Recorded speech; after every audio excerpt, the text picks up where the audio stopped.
कौन यहाँ हकीकत सबको बताता है, सबके हिस्से का तनाव अलग अलग आता है।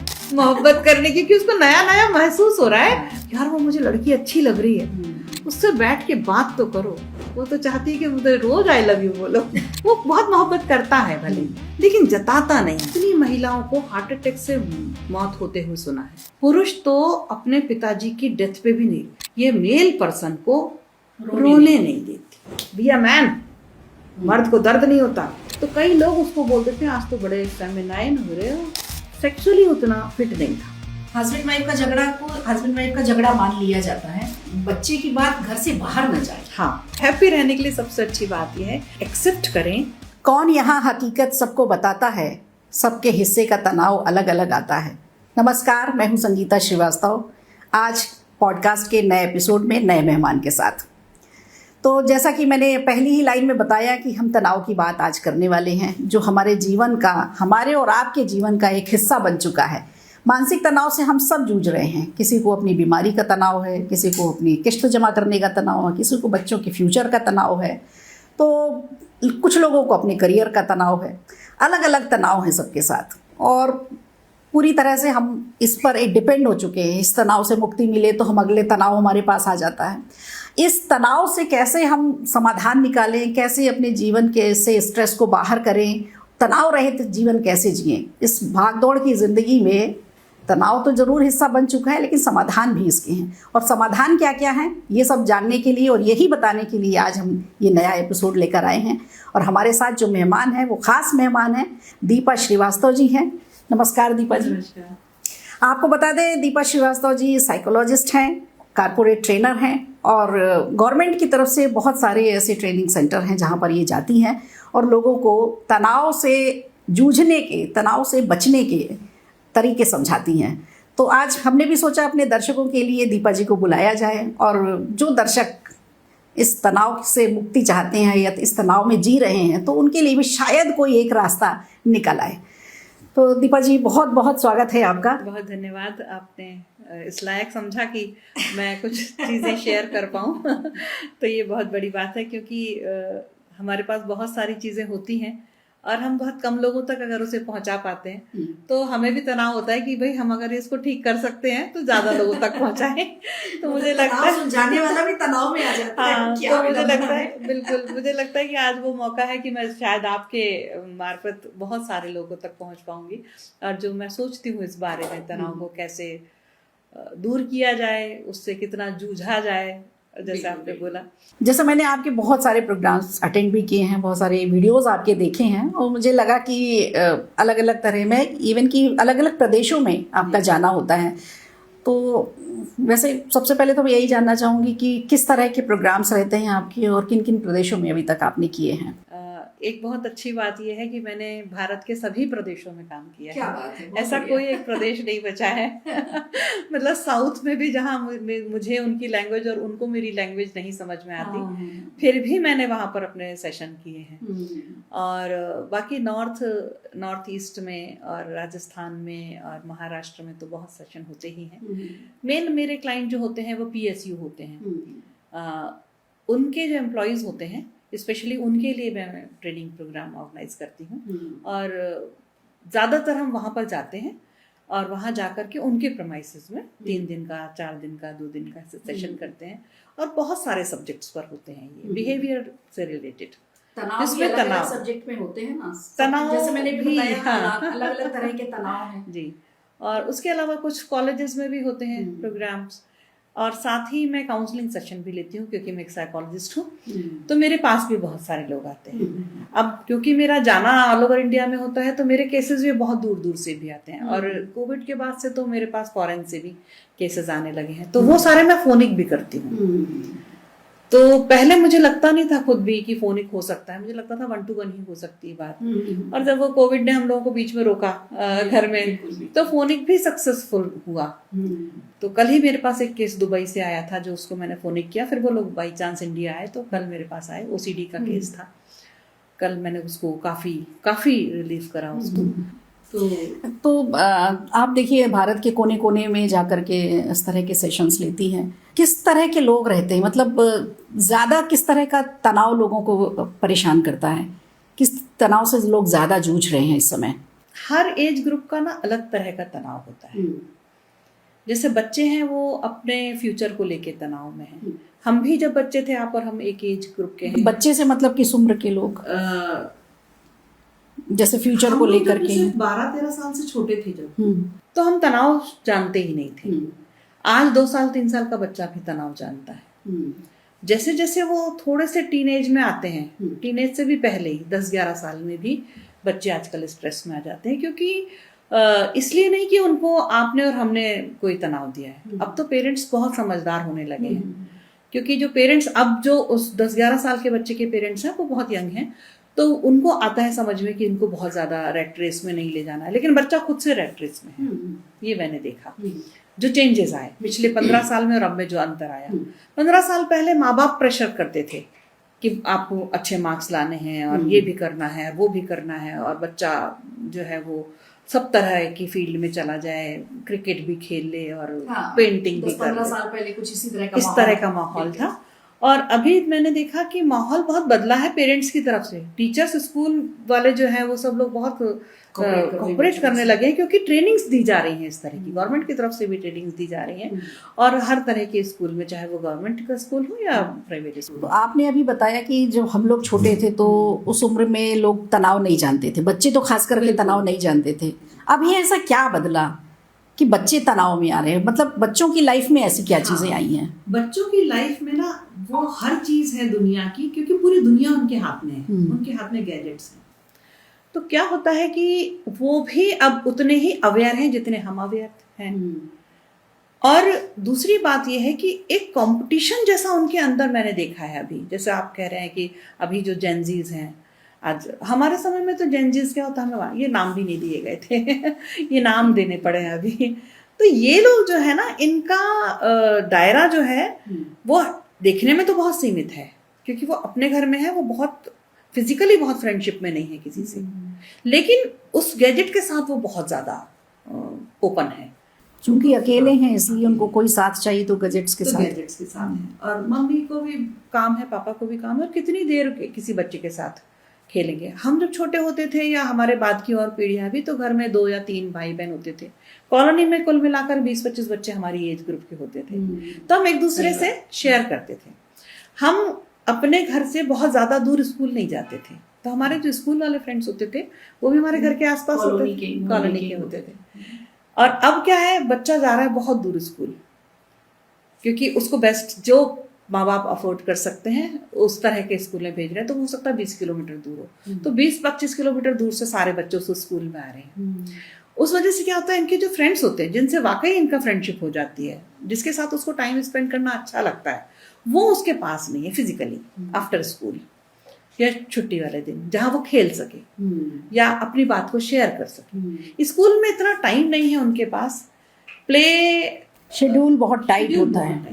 इवन मैंने बहुत सारे स्कूलों में देखा कि लंच टाइम भी 20 मिनट का हो गया है, जिसमें और एक बहुत बड़ी प्रॉब्लम स्कूल के बच्चों के साथ देखी, मैंने खुद फील करी ये चीज़, कि मैंने देखा कि स्कूल में बच्चों को क्लासरूम में लंच नहीं करने दे रहे हैं। तो पहले उनको अपना जो उनका लंच का टाइम हुआ, वो बेल सुनेंगे, अपना टिफिन उठाएंगे, फिर वो ग्राउंड में दौड़ के जाएंगे, फिर वहां पर जाकर वो एक जगह ढूंढेंगे और फिर वो जल्दी जल्दी लंच करेंगे, और फिर उनको वापस अपने क्लासरूम में आफ्टर 20 मिनट्स या 25 मिनट्स मैक्सिमम, वही उनके लिए खेलने का टाइम है, वही उनके पास कब खत्म हो जाता है पता ही नहीं चलता। तो जो लंच टाइम में, जो मान लीजिए मैं एक स्टूडेंट हूँ 6th क्लास 7th क्लास का 8th क्लास का, जिसके पास कुछ बताने को है, मेरे अंदर ये चेंजेस आ रहे हैं, मुझे ऐसा फील हो रहा है, क्या तुझे भी हो रहा है? कुछ भी शेयर करने वाली मन की बात, तो वो जो मेरा जो साथ में बैठा बच्चा है, हो सकता है मैं उससे शेयर करूं, लेकिन मुझे उससे बात करने का टाइम ही नहीं है अगर मैं उस एज का स्टूडेंट, क्योंकि बाकी टाइम और ज्यादातर मन की जो बातें हैं वो लोग दोस्तों के साथ शेयर करना पसंद करते हैं, बजाय भाई बहनों के। हाँ, घर में परिवार के लोगों के साथ शेयर की जा सकती है। दूसरी चीज कि उसके लिए टाइम चाहिए होता है। मतलब आपको अगर मैं 5 मिनट का टाइम दे दूं कि संगीता जी आप कैसे हैं, क्या है, तो आप मुझे बहुत ऊपरी बात बता पाएंगे। फिर 15-20 मिनट हो जाएंगे तो थोड़ी सी हम आपस में शायद अपनी फैमिली की बात शेयर करेंगे कि मेरी बच्ची ऐसी है, मेरा बेटा ऐसा है, नेबर की बात करेंगे। फिर जब हम 2-3 बार मिल लेंगे और अगर हमें लगा कि हमारी वाइब्स एक सी हैं और हमारे जो परेशानियां हो सकती एक सी हो, या मुझे आप समझोगे या आपको मैं समझ पाऊंगी, ऐसा आपको लगे, तब कहीं जाके आप थोड़ी सी कोई बात शेयर करोगे। एक लंबी प्रोसेस हो जाती है कि अपने मन की बात किसी तक पहुंचाएं। तो 2-3 स्टेप के बाद ये चीजें आती हैं। हाँ, कि आपकी मन की 2-3 बात स्टेप भी निकल मुझे तो लगता है कम ही है। मैं एग्जाम्पल के लिए कह रही हूँ, ये बहुत लंबा प्रोसेस है। तो हम जो अपना ऐसा फ्रेंड मानते हैं, भी फील किया है कि पेरेंट्स और बच्चों के बीच में भी ये चीजें हो रही हैं। बच्चे अपनी माँ पिता को 1-2 बार में चीजें नहीं बता पाते। पिता के साथ तो खैर बहुत ही ज्यादा हो जाता है। माँ के साथ भी जब 2-3 सेटिंग हो जाती है तब जा करके वो बता पाते हैं कि मुझे ये परेशानी है। और जब माँ बार बार बोलती है शेयर करो, प्लीज मुझसे शेयर करो, ये बहुत कम माएँ कह पाती कि शेयर करो, क्योंकि माओं को लगता है कि ये क्या बता रहे हो सिली सी बात। अरे हाँ, ऐसा तो होता है। तो बच्चा जो कहना चाहता है ना, उसको कहने के लिए ना बहुत सारा वक्त दीजिए। वो बोलेगा, आपको लगेगा अरे कैसी बातें शेयर कर रहे हैं, ऐसा तो होता ही है, मम्मी ने जैसे ही बोला ना कि सबके साथ होता है, तो बच्चे को लगे, आजकल के बच्चों को, कि मैं बुद्धू हूँ शायद। पहले नहीं लगता था। आजकल के बच्चे अपने आप को, हर बच्चा क्लास में अगर 30 स्टूडेंट्स हैं तो 30 के 30 फर्स्ट आने की होड़ में, सेकंड तो कोई आना ही नहीं चाहता, क्योंकि घर में उनको इस तरह का एटमॉस्फेयर है, क्योंकि वो इकलौते या 2 हैं। खुद से भी उनकी कंपटीशन हो गई, खुद से ही कंपटीशन, सबसे बड़ी बात है। क्योंकि उनको लगता है कि सोशल जो स्ट्रक्चर है, जो मतलब जिन लोगों को हम जानते हैं, अगर मैंने अच्छा परफॉर्म नहीं किया तो मेरी इंसल्ट हो जाएगी, मैं फेल तो हो ही नहीं सकता आज कोई बच्चा। आप याद करिए कि हम जब पढ़ते थे 80s में, 90s में, जब हम लोग एजुकेशन में थे, तो हम लोग जब 10th और 11th और 12th देते थे तो हमारे यहाँ बच्चे फेल हो जाते थे। तो दीपा जी, सबसे पहले तो हम आपसे ये जानना चाहेंगे कि आप अलग अलग सेशंस लेती हैं, अलग अलग प्रदेश में जाती हैं, देश के कोने कोने में जाती हैं, तो सबसे ज़्यादा तनाव किस तरह का लोगों को देखने को मिलता है? देखिए, तनाव जो है हर उम्र का अलग अलग तरह का होता है। मतलब हर उम्र के लोग तनाव में हैं। आप और हम जब छोटे थे, या और बाद की पीढ़ी वाले बहुत छोटे थे, 10-11 साल के, तो तनाव क्या होता है पता भी नहीं था। लेकिन आज 3 साल के बच्चे को भी स्ट्रेस होता है। उसकी बहुत बड़ी वजह जो है कि उस बच्चे को एक्सप्रेस करने का टाइम नहीं मिल रहा है अपने आप को। जबकि देखा जाए तो घर में 1 ही 2 बच्चे हैं, बहुत सारे घरों में 1 बच्चा है, 2 बच्चे हैं, उससे ज्यादा नहीं है। हम लोग जब छोटे होते थे तो 4-5 होते थे, तो शायद मम्मी के पास एक को सुनने का वक्त नहीं होता था। लेकिन आज 1 बच्चा होते हुए भी बच्चा एक्सप्रेस नहीं कर पा रहा है। उसकी वजह ये है कि बहुत जल्दी उनको एक तो स्कूल में डाला जाता है, दूसरा मम्मी और पापा और भी वर्किंग है और उनके अपने बहुत सारे स्ट्रेस हैं जिनसे उनको लॉन्ग टाइम तक डील करना है। वर्किंग आवर्स बहुत बढ़ गए, एक ये भी बहुत बड़ी वजह है। तो जब वर्किंग आवर्स बढ़ गए हैं, अच्छा पहले न्यूक्लियर फैमिली नहीं होती थी, घर में और भी मेंबर होते थे, तो कोई ना कोई बच्चे को अटेंड कर लेता था। आज वो भी एक, उसकी भी कमी है। बच्चा स्कूल जब जाता है तो स्कूल में भी आप देखेंगे कि लगातार उनका शेड्यूल बहुत टाइट है, बहुत ज़्यादा टाइट है। एक के बाद एक उनको पढ़ना है, और अगर लंच टाइम है तो लंच टाइम भी इतना कम टाइम के लिए हो रहा है। मैंने खुद देखा ये चीज़, भोपाल में ही देखी मैंने स्कूल में। कुछ सेशन के लिए गई थी मैं 1-2 स्कूल, तो मैंने देखा कि 20 मिनट्स का लंच टाइम हो रहा है, 25 मिनट्स मैक्सिमम। अब आप सोचिए, एक बहुत बड़ी प्रॉब्लम ये भी है कि जो बच्चे स्कूल में हैं तो उनको क्लासरूम में लंच नहीं करने दे रहे हैं। मैंने पूछा कि क्या वजह है, तो बोले गंदा करेंगे यहाँ पर। तो उस बच्चे को बेल सुनने के बाद अपना बैग पैक करना है, 2 मिनट उसमें गए, फिर वो अपना बैग में से टिफिन निकालेगा और फिर वो भागता हुआ बेचारा बच्चा ग्राउंड में जाएगा या कहीं कॉरिडोर में जाएगा। 5-10 मिनट निकल जाएगा, 5 मिनट निकल गए, 5-7 मिनट बाद वो ढूंढेगा अपने दोस्तों को, वो भी भाग गया, फिर वो मिल रहे हैं कहीं, और फिर वो जल्दी जल्दी अपना लंच करेगा। कई बार तो उनका लंच भी गिर जाता है, ये भी सीन मैंने देखा। फिर उसको वापस आना है उसी टाइमिंग पे। तो अगर वो अपने दोस्त से मिलता है क्लासरूम में, अगर उसका दोस्त मान लीजिए उसके पड़ोस में बैठता है या उधर बैठता है, कहीं बैठता है, या दूसरे सेक्शन में है जो उसका फ्रेंड है जिससे वो अपने मन की बात कह सकता है, तो उस तक पहुंचने के लिए उसको बात करने के लिए वक्त नहीं है, क्योंकि बाकी टाइम तो टीचर आ रही है और टीचर पढ़ा रही है। अब लंच टाइम में हो सकता था वो बात करता, तो वो इतनी जल्दी में है कि बात नहीं कर पा रहा है। कौन सी बात? मन की बात। जैसे जो 8th क्लास में बच्चा है, जो 7th क्लास में बच्चा है, उसके अंदर चेंजेस आ रहे हैं, पढ़ाई का भी प्रेशर है। अच्छा, मजेदार एक बात और है कि प्रेशर आज के समय में पेरेंट्स थोड़ा सा कम दे रहे हैं पिछले 15 साल से पहले कि 10-12-15 साल पहले की चीज जो मैं देखती हूँ, तो उसमें क्या था कि कुछ इस तरह के पेरेंट्स थे मैंने देखे। मैं इस प्रोफेशन में 24 सालों से हूँ, मुझे 24 इयर्स हो गए एज ए साइकोलॉजिस्ट काम करते हुए। तो मैंने बड़े बदलते हुए जमाने को देखा। तो उसमें मैंने देखा कि जो पहले जो पेरेंट्स थे, बहुत पहले हमारे समय में, वो बिल्कुल प्रेशर नहीं देते थे, तुमसे जो बनते बने बन लो, कर लो, तुम कुछ भी, टेंशन मत लो, टेंशन मत लो, हम है ना बेटा। तो वो जो हम है ना बेटा जो माँ बाप कह देते थे, तो आज भी सुन के याद करके हमें एक अंदर रोंगटे खड़े, सपोर्ट होता है, बहुत बड़ा सपोर्ट था। फिर ऐसे पेरेंट्स आए जिन्होंने, एक बहुत बड़ी बात जो मुझे लगती है, एक अगर एनालिसिस किया जाए कि जो एक पीढ़ी आई 90s के बाद, उनके पास ना बहुत जॉब नहीं थे, गवर्नमेंट सर्वेंट नहीं हो पाए वो लोग, मल्टीनेशनल आया नहीं था और बैंकिंग बंद हो गई थी। वो वाला एक ग्रुप आया जिसने बहुत स्ट्रगल किया और कोई छोटे मोटे लोन लेके कोई छोटा मोटा धंधा शुरू किया, जिसमें बहुत स्ट्रगल हुआ क्योंकि एक्सेप्टेंस नहीं थी। आदमी ये पूछता था कि भाई तुम कहाँ नौकरी करते हो। सही बात। जब उनके बच्चे हुए तो उन्हें लगा कि मैंने तो जैसे तैसे स्ट्रगल कर रहा हूँ, मेरे बच्चे को नहीं करने देना है। तो उन्होंने उसके पीछे, तू अच्छा पढ़, तू अच्छा पढ़। उस स्ट्रगल को बच्चों ने भी स्ट्रगल की, 90s के बच्चों के साथ ये हुआ है। सही बात। जो 90s 85 के बाद जब ये सब बंद हुए, गवर्नमेंट के एम्प्लॉयमेंट्स, बैंकिंग के एम्प्लॉयमेंट्स, मल्टीनेशनल आया 2004 के बाद, 2003 के बाद। तो वो जो एक पीढ़ी थी 10-15 साल वाली, जब वो माँ बाप बने, कब 2010, 11, 12, 15 में, 16 में, है ना, वो लोगों के बच्चे बड़े हुए, तो उन्होंने अपने बच्चों को दौड़ाया कि मैंने जो स्ट्रगल किया है ना, ये मैं दौड़ रहा हूँ, एक शॉप ले रहा हूँ। आप देखिए ना MP नगर में कितनी बार आप जाएंगे किसी भी ऐसे मार्केट में जहाँ प्रोफेशनल मार्केट है, वहां पर आप देखिएगा कभी कोई बिजनेस है, फिर वो खाली हो गया, दूसरा बिजनेस आया, तीसरा आया। बड़ा स्ट्रगल का टाइम था। आज भी वो लोग, वो वाली पीढ़ी आज भी स्ट्रगल कर रही है।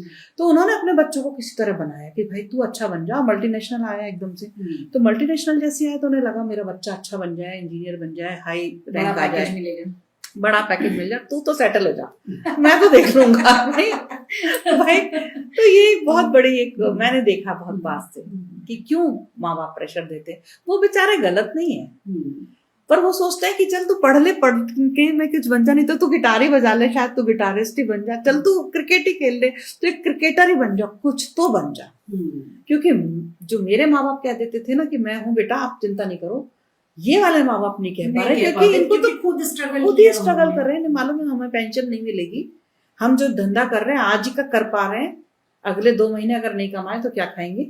छोटी मोटी प्राइवेट जॉब बच्चों को, हाँ छोटी मोटी जॉब है या छोटा मोटा कोई काम है, बच्चों को किसी तरह पढ़ाया, बच्चों को हायर स्टडी देना है, बच्चों की पढ़ाई में खूब पैसा लगाया इस जनरेशन ने। और यही एक समय ऐसा था जिसमें पेरेंट्स तो पैसा खर्च करना चाहते थे, कैसे भी करके लोन खूब किया जी। और एजुकेशन में भी बहुत बूम आया, और बड़े बड़े खर्चीले स्कूल भी आए उसी समय, खर्चीले पढ़ाइयाँ, ट्रेनिंग्स जो आई वो सब बड़े बड़े पैकेज। जो बनना चाहते थे माँ बाप वो खुद नहीं बन पा रहे थे, तो लग रहा था कि बच्चे को तो बना ही दूं। तो वो लोन लेकर के एजुकेशन, लोन लेके सबके पास गाड़ी है, लोन लेकर के सबके बहुत ज्यादा बैंक दे रहा था, और सबके पास लोन लेके घर है। आप याद कीजिए जब हम लोगों के माँ बाप होते थे, वो जब घर बनाते थे जब वो रिटायर होने वाले होते थे, लेकिन की सुविधा इतनी नहीं, लोन की सुविधा भी नहीं थी। मतलब जब लोन की सुविधा आई, आज की कंडीशन ये है कि जब बच्चा 26, 27, 28 साल में जॉब में आ जाता है मल्टीनेशनल में, वो तुरंत घर खरीदता है और फिर वो लोन पे उसका घर चलता है। तो वो जो किश्त जाती है उसका स्ट्रेस, क्योंकि कमा तो इतना सारा रहे, पहले ही कट पिट के कुछ मिलता है, दूसरा रह रहे हैं मेट्रो सिटीज में, वहां के खर्चे बहुत ज्यादा हैं, या भोपाल में हमारे जैसी B क्लास सिटी में रह रहे हैं, तो वो लोग रह रहे हैं जो और छोटी सिटी से यहाँ पर आए हैं, है ना, सब माइग्रेटेड है। अपने घर में जहाँ पुश्तैनी नहीं करता वहां बहुत कम लोग रह रहे हैं, तो जड़े तो एक ये किश्त का भी टेंशन बहुत ज्यादा रहता है, बहुत ज्यादा। इसको ये इससे याद 2-4 हुई है इस तरह के क्लाइंट्स आपके मेरे पास बहुत क्लाइंट ऐसे आते हैं जिनको खुद नहीं मालूम होता है कि वो एक्चुअली स्ट्रेस किसकी वजह से। जब उनसे मैं बात करती हूँ और वो बताते हैं कि मेरे तो मतलब जिंदगी में इतनी परेशानी है कि मैं ऐसा करूँ, इतना कमाऊं, लेकिन बचता तो कुछ है ही नहीं, ऊपर से इसकी चिक चिक और उसका ये, और ये बच्चा सुनता नहीं है। तब पता लगता है कि इसका बेसिक प्रॉब्लम क्या है ना, ये यहाँ से आ रहा है स्ट्रेस, क्योंकि ये ना बर्डन में ओवर बर्डन हो रहा है, इसको अपने लिए जिंदगी जीने का वक्त ही नहीं मिल रहा। तो स्ट्रेस क्या होता है मैं आपको बताऊं, छोटी सी चीज मैं आपको एक छोटा सा एग्जांपल देती हूँ। जैसे मान लीजिए मान लीजिए कि ये तो एक रुमाल है, एक हैंकी है, तो एक कोना है जिस पर मेरा प्रोफेशन है, कोई भी एक वजह है जहाँ कुछ मान लीजिए, कुछ भी मान लीजिए, एक कोना है दूसरा जहां पर मेरी अपनी लाइफ है। तो ये तो उधर को खींच रहा है मुझे और ये इधर को खींच रहा है, और ये दोनों अपोजिट डायरेक्शन में खींच रहा है, और इतना खींच रहा है कि फट जा रहा है मुझे। और हम ना दोनों कोनों में से एक को छोड़ दें तो फिर खींचिए, कहीं भी लेके जाइए। हाँ, स्ट्रेस हुआ इसमें, अभी इसमें मैंने खींचा तो इसमें स्ट्रेस आया था, अब इधर खींचे और मैं इधर से छोड़ दूं तो फिर एक तरफा हो जाएगा, तो फिर एक तरफा हो जाएगा, फिर स्ट्रेस नहीं है। तो इस रुमाल की तरह जिंदगी हो गई है इंसान की आज के समय में। दो पोल अलग अलग तरफ खींच रहे हैं इंसान को, एक है लाइफ और एक उस लाइफ को भरपूर करने के लिए, उसकी पूर्ति करने के लिए जो पूरी जद्दोजहद है, जिसमें प्रोफेशन है, जिसमें रिलेशनशिप है, जिसमें बच्चा है आगे, उसका फ्यूचर है, ये सारा उधर खींच रहा है, और एक तरफ मुझे मेरी जिंदगी भी खींच रही थी, यार तू जी ले। तब होता है स्ट्रेस, तभी तो नींद नहीं आती लोगों को, ये प्रॉब्लम है। और हमारे बस का, अभी आपने बच्चों के स्ट्रेस की बात की तो मैंने कुछ आंकड़े निकाले हैं। ये देखिए 12 से 17 वर्ष तक के जो बच्चे हैं उनमें 18% बच्चे ऐसे हैं, ये आंकड़े उसके हैं SMAHS के हैं, जिसमें निकाला गया है कि 12 से 17 वर्ष के जो बच्चे 18% बच्चे ऐसे हैं जो सिर्फ टेंशन में रहते हैं, उदासी में रहते हैं और निराशा में रहते हैं। तो ये 12 से 17 वर्ष का जो एक बच्चों का उम्र का जो ये पड़ाव रहता है, ये वाकई में क्या इतना टेंशन और इतना इसका रहता है? असल में जो ये एज है, किस तरह का टेंशन रहता है 12 से 17 साल के बच्चों की, टीन एज बच्चे जिनको हम कहते हैं। जो 12 से 17 साल का बच्चा होता है उसके अंदर बहुत सारे हार्मोनल चेंजेस आते हैं, और वही समय होता है उसको अपनी जिंदगी का बनाने के लिए फर्स्ट स्टेप लेने का, कि भाई आप कौन सा स्ट्रीम चुनोगे। वही समय होता है कि जब दुनिया के सामने वो निकलना का, उनका एक्सप्रेस करने का टाइम होता है। वही समय होता है उनके पूरे हार्मोनल चेंजेस का। तभी उन्हें समझ में आता है कि बीइंग अ गर्ल मुझे कैसा फील हो रहा है, बीइंग अ बॉय मुझे कैसा फील हो रहा है। प्रॉब्लम यही है कि उनको जो भी फील होता है, ये आंकड़े तो मुझे लग रहा है बहुत कम है, क्योंकि ये आंकड़े सबके पास तक पहुंच नहीं पाते जब ये लोग इकट्ठा करते हैं। बिल्कुल सही बात। लेकिन जैसे मैं देखती हूँ तो मुझे लगता है कि ये तो आप कह रहे हैं 18% लोग हैं, मुझे लगता है मोर देन 50%, क्योंकि वही वाली प्रॉब्लम है कि बात नहीं हो पाती है, अपना एक्सप्रेशन नहीं दे पाता है व्यक्ति। और प्रॉब्लम यह है कि उसको मालूम सब कुछ है। आज बच्चे के पास नॉलेज बहुत ज्यादा है, कुछ हुआ नहीं। अब तो जैसे जैसे ये आपका AI आ गया, तो हर एक के हाथ में जो गैजेट है वो तुरंत AI से क्वेश्चन पूछता है और AI उसको जवाब दे देता है। तो उम्र से पहले हमें बहुत कुछ मालूम है, लेकिन उस उम्र का एक्सपीरियंस करने के लिए हमारे पास कम समय नहीं। दो चीजें हैं, एक तो पढ़ाइयाँ बहुत ज्यादा है, स्कूल टाइमिंग बहुत ज्यादा है। उसकी वजह ये भी है जो मैंने अभी थोड़ी देर पहले आपसे बोला कि बड़ा दूर स्कूल है, तो 1 घंटा वो ट्रेवल करके जाता है, 1 घंटा वो ट्रेवल करके आता है। वही अगर 5 मिनट 10 मिनट की दूरी पे होता तो उसके पास टाइम बचता, दौड़ते खेल लेता, बैग लेके जाना, दौड़ते दौड़ते। हाँ, तो फिजिकल एक्टिविटी जो हो गई है ना वो बहुत कम हो गई। स्ट्रेस में एक चीज होती है संगीता जी, जब भी हमें स्ट्रेस होता है तो हमारी जो बॉडी होती है उसमें एक इमरजेंसी सिस्टम है। जैसे आपको मालूम है कि हमारे पास 7 सिस्टम होते हैं। एक हमारा जैसे रेस्पिरेटरी सिस्टम है, डाइजेस्टिव सिस्टम है, न्यूरोटिक सिस्टम है, ऐसे ही एक इमरजेंसी सिस्टम भी है हमारी बॉडी। 7 सिस्टम होते हैं हमारी बॉडी के अंदर, अच्छा, जो हमारी बॉडी को चलाते हैं। तो एक इमरजेंसी सिस्टम होता है। तो जैसे ही हमारी बॉडी को पता लगता है, हमारे ब्रेन को पता लगता है कि हम स्ट्रेस में हैं, किसी वजह से भी स्ट्रेस है, तो वो क्या करता है, हमारी बॉडी को तैयार करता है। उसको ये महसूस होता है कि इसको शायद लड़ाई लड़नी पड़ सकती है और उसको लड़ने के लिए तैयार करो। क्योंकि स्ट्रेस आया, बॉडी को क्या लर्निंग है अभी तक की पुरानी, कि कोई स्ट्रेस आया, कोई प्रॉब्लम में आया तो हमको उसके अगेंस्ट कुछ करना है ना, उससे फाइट करना है। लेकिन अब लोग क्या कर रहे हैं, फाइट तो कर ही नहीं रहे। फाइट करने का मतलब ये नहीं कि लड़ने पहुंच जाओ। फाइट करने का मतलब है कि जैसे बहुत पहले हमारे पास उतने गैजेट्स नहीं होते थे, तो हम लोग सारा काम फिजिकल करते थे।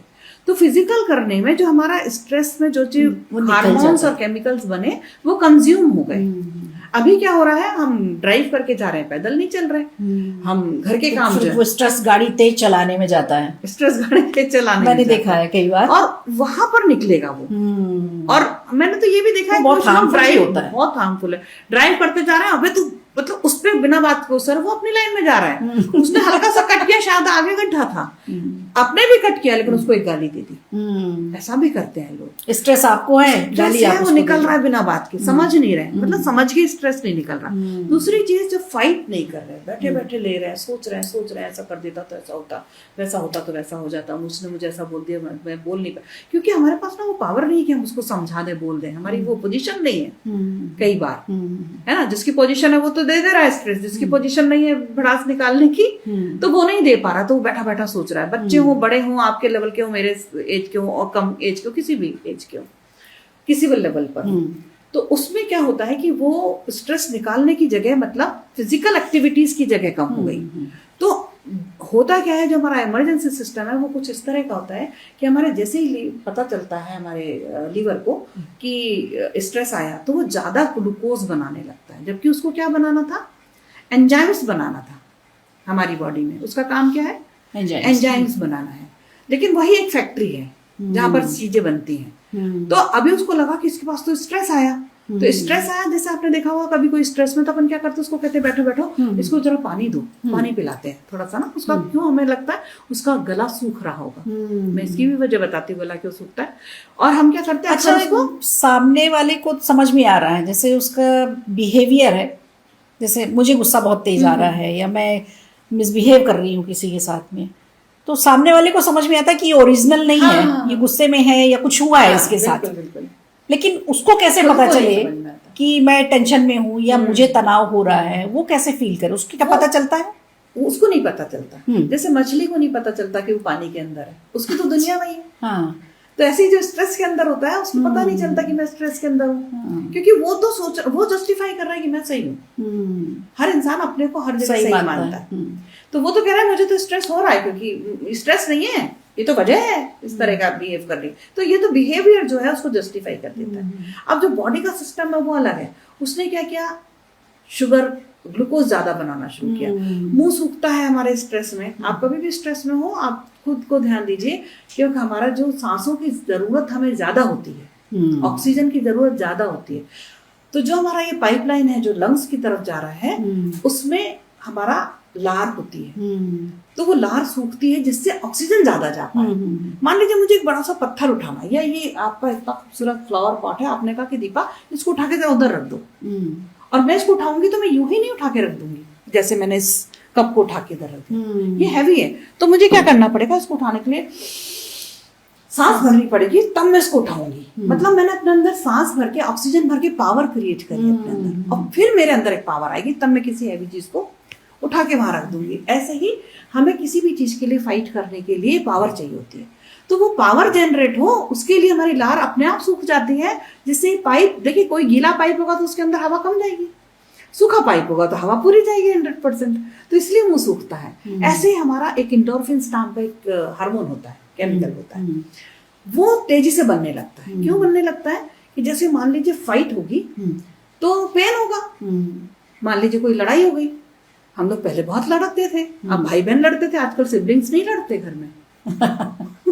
सही बात है। हाँ, हम लोग जब छोटे थे तो सिबलिंग्स लड़ते थे, नेबर क्या से लड़ाते थे, कोई जो आसपास पड़ोस के बच्चे होते थे उनसे लड़ लेते थे। आजकल वैसी वाली फाइट नहीं होती।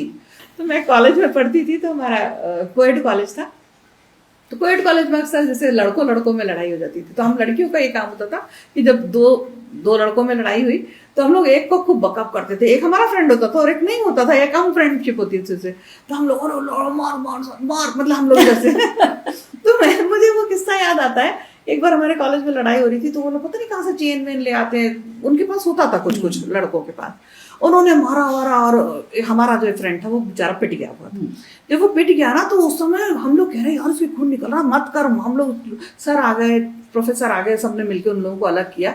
ये लड़े जा रहा, और अभी इसके अंदर बहुत पावर थी और लड़ सकता था, इतनी पावर थी। हमें लग रहा था यार इतना सीधा साधा सा बंदा, जिसको हम उसको हप कर दे तो शायद ये डर जाए, आज कैसा दहाड़ मार मार के लड़ रहा है। क्यों? क्योंकि उसके अंदर का जो इमरजेंसी सिस्टम था ना वो पूरा एक्टिव था उस समय, वो एक्टिव था। उसने लड़ लिया, उसके यहाँ ना कट लग गया, उसके हाथ में लग गई, उसकी एक उंगली में यहाँ पर लग गया, खून भी आ गया उसको, फिर भी वो लड़ते जा रहा। मतलब वो बंदा जो प्याज काटने पे अगर उंगली में कट लग जाए वो पूरा दिन बैठा रहेगा, ऐसा व्यक्ति वो लड़ रहा है जबकि उसको और चोट लग चुकी है। अच्छा, जब चोट लगती है या कुछ ऐसा होता है तो उस समय पेन नहीं होता एकदम से, अगर आप फाइट मोड में हैं। क्यों नहीं पेन होता? मैंने जो बताया आपको, एंडोर्फिन्स बनता है। तो एंडोर्फिन्स जो बनता है वो हमें पेन नहीं होने देता उस समय। वो एक हैप्पीनेस हार्मोन होता है, पेन को रिलीफ करने वाला हार्मोन होता है, केमिकल होता है।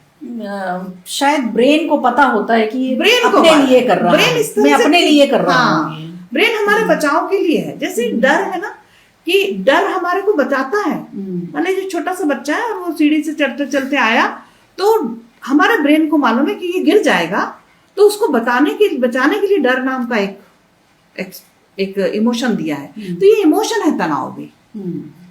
हमारे पूरे इमोशन को कंट्रोल हमारा ब्रेन करता है, और वो उस तरह से लर्नेट है, या उसको उसके अंदर वो क्वालिटी है कि वो हमें बचाता है। तो एंडोर्फिन्स बनता है।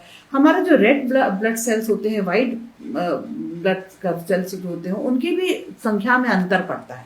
क्योंकि अगर मान लीजिए फाइट हो गई और यहाँ लगेगा तो व्हाइट वाले बढ़ जाते हैं हमारे, जब हम फाइट मोड में होते हैं, रेड वाले कम हो जाते हैं, तो हमारा खून गाढ़ा हो जाता है, एकदम से नहीं बह निकलता है। आप ध्यान दीजिएगा, कभी लड़ाई हो तो खून ऐसा नहीं बहता कि लड़ रहा है इंसान, लड़ता रहेगा तब उसका खून नहीं बहेगा, जब वो बैठ जाएगा ना लड़के तब उसका खून बहता है, ऐसा होता है। तो क्या हो रहा है यहाँ पर, मैं क्या समझाने की कोशिश कर रही हूँ आपको, कि अभी तो हम लड़ ही नहीं रहे बहुत बार। हम लोग क्या कर रहे हैं, फिजिकल एक्टिविटीज कम कर रहे हैं। खाली लड़ने से मतलब नहीं है, यहाँ पर हमारी बॉडी को यूज करने से मतलब है। हम अपनी बॉडी को फिजिकली यूज बहुत कम कर रहे हैं, तो उसमें क्या हो रहा है, स्ट्रेस तो आ रहा है, स्ट्रेस आ रहा है, पूरे केमिकल बन रहे हैं, पूरा इमरजेंसी सिस्टम जो है वो पूरा काम कर रहा है, लेकिन हमने वो सारी चीजें जो बनी, ग्लूकोज बना, हमारा उसका यूज नहीं, कंज्यूम नहीं। फिजिकली हम आराम से बैठे हैं, फिजिकली बैठे, बॉडी हमारी बिल्कुल मूवमेंट में नहीं है, तो उस वजह से और सारा चेंजेस हमारी बॉडी में आए, पसीना आ गया, स्वेटिंग आई, सब कुछ हुआ, हार्ट रेट बढ़ा, लेकिन हमने कुछ किया तो है ही नहीं। यहाँ पर मैं बोलूंगी बाबा रामदेव जो बोलते हैं कि करने से होता है, करने से होता है। तो इसीलिए कहा जाता है ना कि वॉक करो। अब मतलब हम फिजिकल एक्टिविटी नहीं कर रहे तो वॉक करने जाओ। बहुत पुराने समय में लोग थोड़े वॉक करने, वो काम ही इतने कर लेते थे। अच्छा, वॉक करने जाने से, जैसे किसी को टेंशन है, किसी तरह का मानसिक तनाव है, निकल गया घर से, आप देखना बहुत तेजी से जाता है। हाँ, वो क्या चीज है? वो तेजी से जो जाता है वो तो उसका एग्रेशन है। लेकिन अगर वो जाए, एज ए साइकोलॉजिस्ट मैं आपको बोलूं, और वो जाकर के सड़क पे ना जाके किसी गार्डन में एंटर कर जाए, अच्छा, फिर देखिएगा वो प्रकृति के करीब आ जाता है। ये जो प्रकृति है ना, ये 100% आपको लगता है ये प्राकृतिक है क्या? मैं और आप प्राकृतिक नहीं है, हम भी नेचुरल है, हम भी नेचर है ना। हम जब नेचर के कनेक्शन में आते हैं तो हमारा बहुत सारा जो स्ट्रेस है वो खत्म हो जाता है। लेकिन हम आते नहीं हैं, हम आने देते नहीं है अपने आप को, क्योंकि जो थॉट प्रोसेसर है ये इतनी तेजी से चलता है कि हम पेड़ के पास पहुंच के भी पेड़ को नहीं देखते, हम चिड़ियाओं को नहीं देखते, हम पौधों को नहीं देखते। अच्छी बात कर रही है। और मैं अपने दर्शकों को बता दूं कि दीपा जी गाना भी बहुत अच्छा गाती हैं। तो जब प्रकृति के पास हम पहुंचेंगे तो एक बढ़िया प्यारा सा एक गीत भी आप सुना ही दीजिए, 2 लाइन। इस समय कौन सा गाना एकदम से तो गाना बहुत खूबसूरत है। उसमें कहते हैं, मेरे मन ये बता दे तू किस ओर चला है तू, क्या पाया नहीं तूने, क्या ढूंढ रहा है तू, जो है अनकही, जो है अनसुनी, वो बात क्या है बता, मितवा कहे धड़कने तुझसे क्या, ये अब तो ना खुद से छुपा, ये अब तो ना खुद से छुपा। जिस दिन हम अपने आप को एक्सप्रेस नहीं करेंगे, जिस दिन हम अपने मन की बात नहीं करेंगे, उस दिन हम तनाव को डील नहीं कर पाएंगे। तनाव तो आएगा। आप और मैं यहाँ बैठ के आज एक बात चर्चा कर रहे हैं, अभी चर्चा करने से पहले आधा घंटा पहले आप भी स्ट्रेस में होंगे कि यार मुझे बात करनी है दीपा से, तो ये पॉइंट पे मुझे बात करनी। अगर आप सोचते हाँ कर लेंगे बात, जाने दो, तो आप उतनी तैयारी से नहीं आते। अगर आपको तनाव नहीं होता तो तनाव हमारे को लेना है, तब तो हम कुछ करेंगे। कहीं कहीं जरूरी भी है, बहुत जरूरी है, हर पल जरूरी है। लेकिन आप एक चीज मैं आपको बताऊं, एक चीज याद दिलाऊं कि जैसे मान लीजिए रामचंद्र जी ने युद्ध लड़ा या किसी भी योद्धा ने युद्ध लड़ा, तो जब युद्ध लड़ा तो उनके पास एक धनुष होता था, और जब वो युद्ध लड़ने जाते थे तो अपने धनुष को उठाते थे, उनकी प्रत्यंचा एक तरफ बंधी होती थी, दूसरी तरफ वो बड़े जोर लगा के उसको टाइटली दूसरी तरफ उसको बांधते थे, तब उसके अंदर एक चन्नाटा आता था, वो टाइट होता था। तो हमको और आपको, सबको काम, जितने भी लोग हैं, सबको कुछ भी करने के लिए वो प्रत्यंचा तो चढ़ानी पड़ेगी, तब तो हम किसी काम के हैं, वरना तो हम किसी काम के ही नहीं हैं। बिल्कुल सही, बहुत बढ़िया बात, बहुत अच्छा उदाहरण दिया। लेकिन हमारे साथ ये प्रॉब्लम है कि जब हमने युद्ध लड़ा, जब आपने देखा होगा किसी योद्धा को, आपने किसी सीरियल में देखा होगा, किसी फिल्म में देखा होगा कि जब वो योद्धा वापस आता है तो फिर वो अपनी प्रत्यंचा को खोलता है और फिर धनुष को टांगता है। वो हम क्या करते हैं, हम प्रत्यंचा चढ़ा के जाते तो हैं क्योंकि हम बहुत इंटेलिजेंट हैं, हम समझदार लोग हैं, पढ़े लिखे लोग हैं।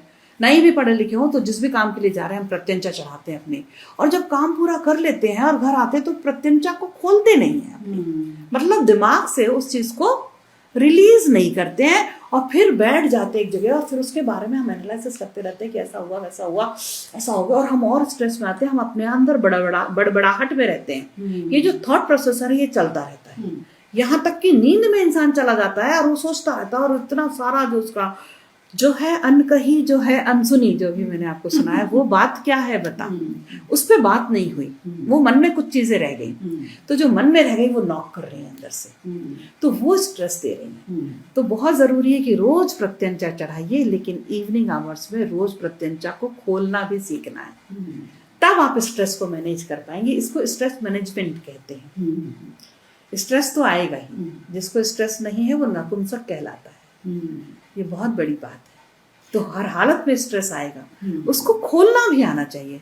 तो हर इंसान, आप कुछ कहने वाले? नहीं, मैं ये कहने वाली कि स्ट्रेस भी सही दिशा में होना चाहिए जी। जो आपका गोल है, जो आपका उद्देश्य है, जो आपने लक्ष्य तय किया है, आपका स्ट्रेस उस तरफ है तो आप सक्सेस होंगे, तो सक्सेस होंगे। मतलब आप अपने मन का, हाँ, अगर आपका जिस भी काम के लिए आपने अपनी प्रत्यंचा चढ़ाई है और वो आपके मन माफिक हुई, तब तो आप रिलैक्स हो जाएंगे। लेकिन हर चीज मनमाफिक थोड़ी होती है, और जिंदगी तो अनप्रेडिक्टेबल ही है। लाइफ सामने वाले के साथ डील करना है, वो पता नहीं कैसा नेचर का होगा, जो डीलिंग हुई है वो जाने कैसी होंगी। गाड़ी चलाते हुए आए, ट्रैफिक पता नहीं कैसा होगा, घर पे आए वाइफ का मूड पता नहीं कैसा होगा, बच्चे का रिजल्ट पता नहीं कैसा होगा, हमें तो कुछ नहीं मालूम ना। लेकिन हम सोच रहे हैं कि सब कुछ परफेक्ट हो जाए, हर चीज परफेक्ट नहीं हो सकती। तो पहली बात कि परफेक्शन की दौड़ में मत भागिए। हमको अच्छे से करना है हर काम, लेकिन ये भी मानना है कि हम एक इंसान हैं, इतना कर सकते थे, इतना हो गया, कल और कोशिश कर लेंगे। ये वाला एटीट्यूड अच्छा होता है। एक रेणुका चाहनी का एक शॉर्ट मूवी देखी थी मैंने, उसमें बहुत अच्छी लाइन उसने बोली थी, 5-10 मिनट की शायद वो शॉर्ट फिल्म थी उनकी। उन्होंने बोला क्यों परफेक्ट बनना है, क्योंकि वो मतलब वो उस एज ग्रुप, 2 एज ग्रुप के बीच की बात थी। तो एक जो उनकी शायद बेटी थी वो बहुत तेजी से काम कर रही थी और वो बहुत रिलैक्स होकर के बैठी थी। तो बाद में उसने पूछा कि मतलब आप इतने रिलैक्स कैसे रह लेते? बोलती क्या जरूरी कि हर चीज में हम परफेक्ट बने। मेरा भी यही हमेशा सोचना होता है, लेकिन ऐसा होता नहीं है। जो भी काम कर, मुझे लगता है यही सबसे बड़ा टेंशन का काम है, सबसे हमको हमेशा परफेक्ट बनना है। मैंने अभी थोड़ी देर पहले आपको बच्चों की बात कर रहे थे, तभी बोला कि हर बच्चे को फर्स्ट आना होता है। क्यों आना है? एक चीज बहुत कही जाती है कि आप अपना बेस्ट दीजिए। क्यों दीजिए हर वक्त? या कई बार आपने सुना होगा कि बच्चा ये नहीं करता तो उसमें ढूंढिए वो कुछ और अच्छा करता होगा। क्यों करता होगा अच्छा? कुछ लोग ऐसे भी तो होते हैं जो कुछ भी अच्छा नहीं करते, लेकिन क्या वो इंसान नहीं है? तो सेट करनी है ना, हो जाएगी सेट, लाइफ भी सेट करनी है, फ्यूचर भी देखना है, बिल्कुल। अर्निंग भी होनी है, बिल्कुल। आगे की लाइफ जी हाँ। पूरी कैसे जाएगी, बिल्कुल। पेरेंट्स को और बच्चों को भी हाँ। होता है जो हाँ, भी टीनेज से गुजर रहे हैं या 20-22 के ये हो चुके हैं, तो उनके लिए भी ये है, तो वो सेट भी तो करना। अगर बिल्कुल ही लापरवाह हो जाएंगे तो फिर वो अपना गोल कैसे, अपना हाँ। जीवन कैसे जिएंगे। लापरवाह होना एक अलग बात है, लेकिन परफेक्शन में ही आकर के ही हर बात को लत लगा लेना परफेक्शन की, ये दूसरी बात है। एक और बात यह है कि हम इस जिंदगी को जीने आए हैं, जिंदगी में सबसे पहले नंबर पे अगर कुछ होना चाहिए तो वो होना चाहिए हैप्पीनेस। और हम पहले नंबर पे किस चीज को रखते हैं? कुछ भी अर्न करना। अगर एजुकेशन ले रहे हैं तो उसके अगेंस्ट हम कुछ अर्न कर रहे हैं, रिजल्ट अच्छा लाना, वो अर्न किया हमने। कुछ सीख रहे हैं, मान लीजिए गिटार बजाना सीख रहे हो तो गिटार परफेक्शन में आ जाए। यार इस बच्चे को पढ़ाई नहीं आती तो एक काम करो, इसको गिटार ही सिखा दो, इसको ये नहीं आता तो उसको वो सिखा दो, उसका कुछ ना। आपने बहुत लोगों को बोलते देखा होगा कि कुछ तो इसको बेस्ट आता होगा, उसका बेस्ट। अरे भाई हर इंसान के मुझे लगता है कि क्यों बेस्ट होगा उसके अंदर कुछ, या क्यों वो सीख के कुछ कर जाएगा? क्या हर एक चीज के बदले में हमें कुछ चाहिए ही, और हैप्पीनेस नहीं चाहिए तो स्ट्रेस तो आएगा। स्ट्रेस को कौन काटता है? स्ट्रेस को कौन डिसॉल्व करेगा? डिसॉल्व कहाँ से होगा? घुलेगा कहाँ से स्ट्रेस? स्ट्रेस घुलनशील है, लेकिन उसके अंदर आपको शक्कर डालनी पड़ती है ना, नींबू पानी बनाने के लिए। इस चीज की शक्कर वो हैप्पीनेस है, वो सेटिस्फेक्शन है, खुशियों की मिठास। खुशियों की मिठास। तो बहुत सारी चीजें हैं, हर इंसान की अलग अलग। आपका अलग होगा, जैसे आप न्यूज रीडर भी रही हैं, आपने न्यूज पॉडकास्ट भी करते हैं, आप बहुत राजनीति में भी समझते हैं, आप दुनिया को भी समझते हैं। तो आप जब रिलैक्स होने के लिए अपने लिए कुछ ढूंढेंगे तो आपका एक रिलैक्स पॉइंट कुछ अलग होगा। किसी किसी को खाना खा के रिलैक्स मिलता है, किसी किसी को सो करके पड़े रहने से मिलता है। पड़ जाओ भाई, क्या बुरा है, कुछ करके ही थोड़े रिलैक्स होंगे। किसी किसी को बातें करके रिलैक्स होता है, मुझे संगीत सुन करके रिलैक्स होता है। अब कोई कहे कि संगीत सुनते हैं तो अच्छा गाना भी गाओ, अरे नहीं, गाना एक अलग बात है और सुनना एक अलग बात है। तो ऐसे ही अलग अलग सबका होता है। कोई को खेल के रिलैक्स होता है। तो अपना रिलैक्स पॉइंट ढूंढना बहुत बड़ा आर्ट है, और ये ढूंढ लिया जिसने और उसको ढूंढ करके उस रास्ते पर चल पड़े, तो आप कितने भी बड़े बड़े टास्क को करके जब थक जाएंगे, जैसे आपने देखा होगा कि आपके घर में कभी शादी हुई हो किसी की, कोई भी उत्सव, बर्थडे ही हुआ हो, तो अगर हम खुशी खुशी मना रहे हैं, बेटी की शादी है, तो हम एक दिन काम करेंगे, 2-3 दिन का फंक्शन हो रहा है। आपने देखा होगा जिस व्यक्ति के घर में शादी होती है वो रात भर भी नहीं सो रहा, वो अरेंजमेंट में लगा है, मेहमान भी आ रहे हैं, ये भी हो रहा है, पूरा दिन सुबह हो गई, अब वो नहा धो के फिर से आ जाएगा फ्रेश होके, लगेगा ही नहीं कि ये इंसान रात भर नहीं सोया है। वो चिड़चिड़ाएगा भी नहीं उस समय, वो इतने उत्साह में है क्योंकि उसने जिंदगी भर से सोचा, वो उत्साह है उसके अंदर। तो उसके न्यूरॉन्स जो है ना, पूरे जो बॉडी के न्यूरॉन्स, जो सिस्टम बता रही थी इमरजेंसी सिस्टम आपको, वो पूरे न्यूरॉन्स इस समय पैदा होते जा रहे हैं और खिलते जा रहे हैं और एक्टिव होते जा रहे हैं, और अंदर उत्साह भरा हुआ है। और वो जो उत्साह है वो आपको बिल्कुल थकने नहीं देता और स्ट्रेस में नहीं आने देता। बजाय इसके किसी के घर में डेथ हो जाए, उदासी, जो अभी आपने एक प्रश्न पूछा था कि बच्चे बड़े उदास हैं, क्यों उदास हैं? उनके अंदर वो उत्साह नहीं आ रहा बार बार। जिस एज के वो हैं उस एज का उनको करने को नहीं मिल रहा है प्लेटफॉर्म। आज से आप 40 साल 30 साल पहले चले जाएं तो अगर 15 साल का, 16 साल का, 12 साल का, 18 साल का बच्चा था, वो अपनी एज के हिसाब से बाहर निकलता था, उसको अपने एज ग्रुप के लोग मिलते थे, अपनी एज के हिसाब से अनर्गल बातें भी करता था वो, उसको कोई जजमेंट नहीं करता था, कोई जज नहीं करता था कि तुम कैसी बातें कर रहे हो। आज हर जगह लोग तराजू लेके खड़े हैं, वो किसी ने कुछ बोला नहीं कि उसने जज किया। बहुत गंदा माहौल है, सिर्फ एक की जजमेंट बहुत होता है। बच्चा अपनी बात, बड़ा अपनी बात, अपनी कोई भी बात, मतलब जैसे मैंने ही अभी आपको एक गाना सुनाया, अभी आप इसको पॉडकास्ट कर देंगे ना, 25 लोग आपको कमेंट करेंगे कि मैडम के सुर सही नहीं लगे। वो ये नहीं सोचेंगे कि मैडम ने जो बात सुनाई है वो बात सुना रही थी, गाना सुर में नहीं सुना रही थी।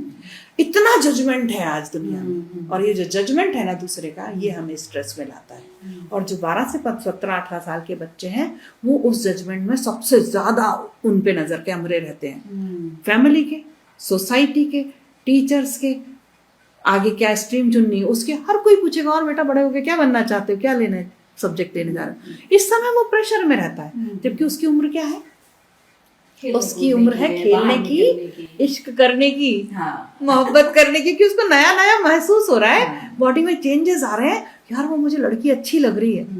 आप देखिए छोटे छोटे बच्चों में अफेयर हो जा रहे हैं आजकल, लेकिन एक्सप्रेशन के लिए वक्त नहीं है, क्योंकि डर रहा है, जजमेंट के लिए बहुत सारे लोग हैं। स्कूलों में कैमरे लगे हुए हैं सब जगह, घर में सीसीटीवी कैमरे लगे हुए हैं। अगर पेरेंट्स चले जाते हैं तो वो बच्चा चाहे ना अगर कि भाई मैं तो ऐसा करके डांस कर लूं, कुछ भी कर लूं, है वो नहीं कर सकता, क्योंकि सीसीटीवी कैमरे उसको देख रहे हैं, कोई उसको देख रहा है पूरे टाइम, बहुत सारे लोगों की नजरें उसके ऊपर है। सोसाइटी उससे पूछ रही है, मौसी पूछ रही है, मामा पूछ रहे हैं, चाचा पूछ रहे हैं, दूर दूर के रिश्तेदार पूछ रहे हैं कि क्या कर रहा है आजकल, इसका रिजल्ट क्या आया। कोई नहीं पूछ रहा कि इसके मन में क्या आ रहा है, ये करना क्या चाहता है। उससे बैठ के बात तो करो। उसको गोदी में बिठाना छोड़ दिया लोगों ने, तुम बड़े हो गए हो। उसके मन का खाना ऑर्डर कर देते हैं। ये और एक नया शगुफा शुरू हो गया। लेकिन बैठ के नहीं खाते साथ में कि टेस्ट करें एक एक बाइट, वो कमी है। तो वो जो अंदर की कमी है ना, मन की, वो प्रॉब्लम है। इसीलिए मैंने आपको गाने की लाइन सुनाई। बहुत बच्चों की उदासी से मैं खुद उदास हुई जा रही हूँ। एक बढ़िया सा गाना सुना दीजिए आप इसी पर, जो आप 12 से 17 साल के बच्चों को आप सुनाना चाहिए। बिल्कुल। अच्छा, 12 से 17 साल के बच्चों को उनको एनर्जी मिले, उनको वो एक्टिव हो जाए। वो तो है अलबेला हजारों में अकेला, वो तो है अलबेला हजारों में अकेला, सदा तुमने ऐब देखा, हुनर तो न देखा। वो तो हर इंसान अपने आप में अलबेला है, हर बच्चा बड़ा, हर कोई। बहुत प्यारा गीत है। हाँ, मुझे भी बहुत पसंद है ये, बहुत सुंदर। चलिए हम अब बात करते हैं कि जैसे अभी हमने बच्चों की बात की जी, अब अपने पॉडकास्ट को थोड़ा आगे बढ़ाते हुए आप अलग अलग लोगों से मिलती हैं, अलग अलग तरह के ट्रेनिंग सेंटर में पहुंचती हैं। महिलाओं में और पुरुषों में किसमें ज़्यादा स्ट्रेस रहता है? महिलाओं में ज़्यादा स्ट्रेस रहता है, क्योंकि मेरे पास जो आंकड़े हैं, मैंने जो निकाले हैं जी, मेरे हिसाब से तो पुरुषों में ज़्यादा स्ट्रेस होता है। आपके आंकड़े क्या कहते हैं? हमारे आंकड़े ये कहते हैं कि महिलाओं में 27% बताया है, जबकि पुरुषों में 14% बताया है। ये शायद 2023 के आंकड़े हैं। मेरे हिसाब से पुरुषों में ज्यादा स्ट्रेस होता है।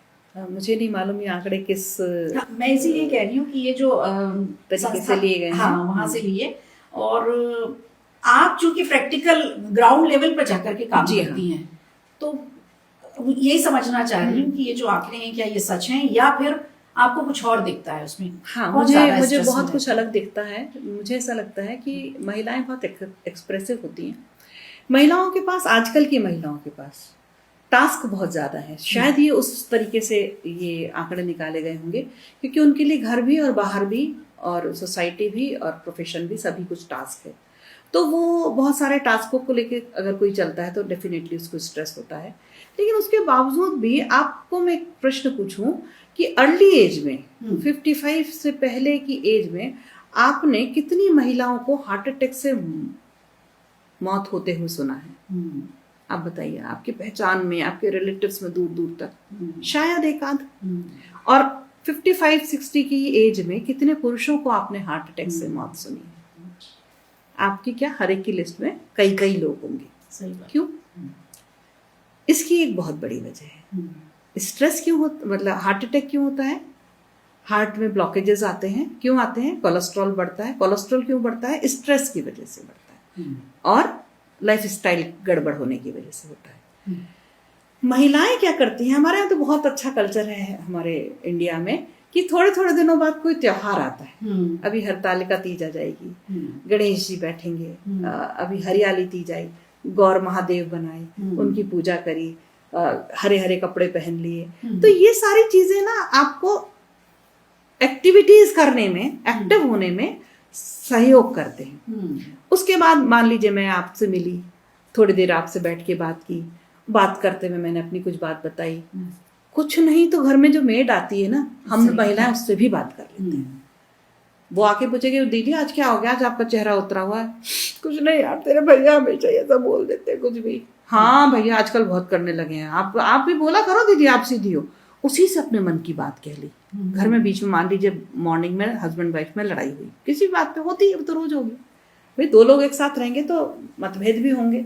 वो जमाना था जब हमारी दादी खाना बनाती थी, दादाजी खाते थे, तो दादी पंखा झलती थी, जब दादाजी खा के उठ जाते थे तब दादी खाना खाती थी। तो एक राजा की पोस्ट पे होता था और एक रंक की पोस्ट पे होता था।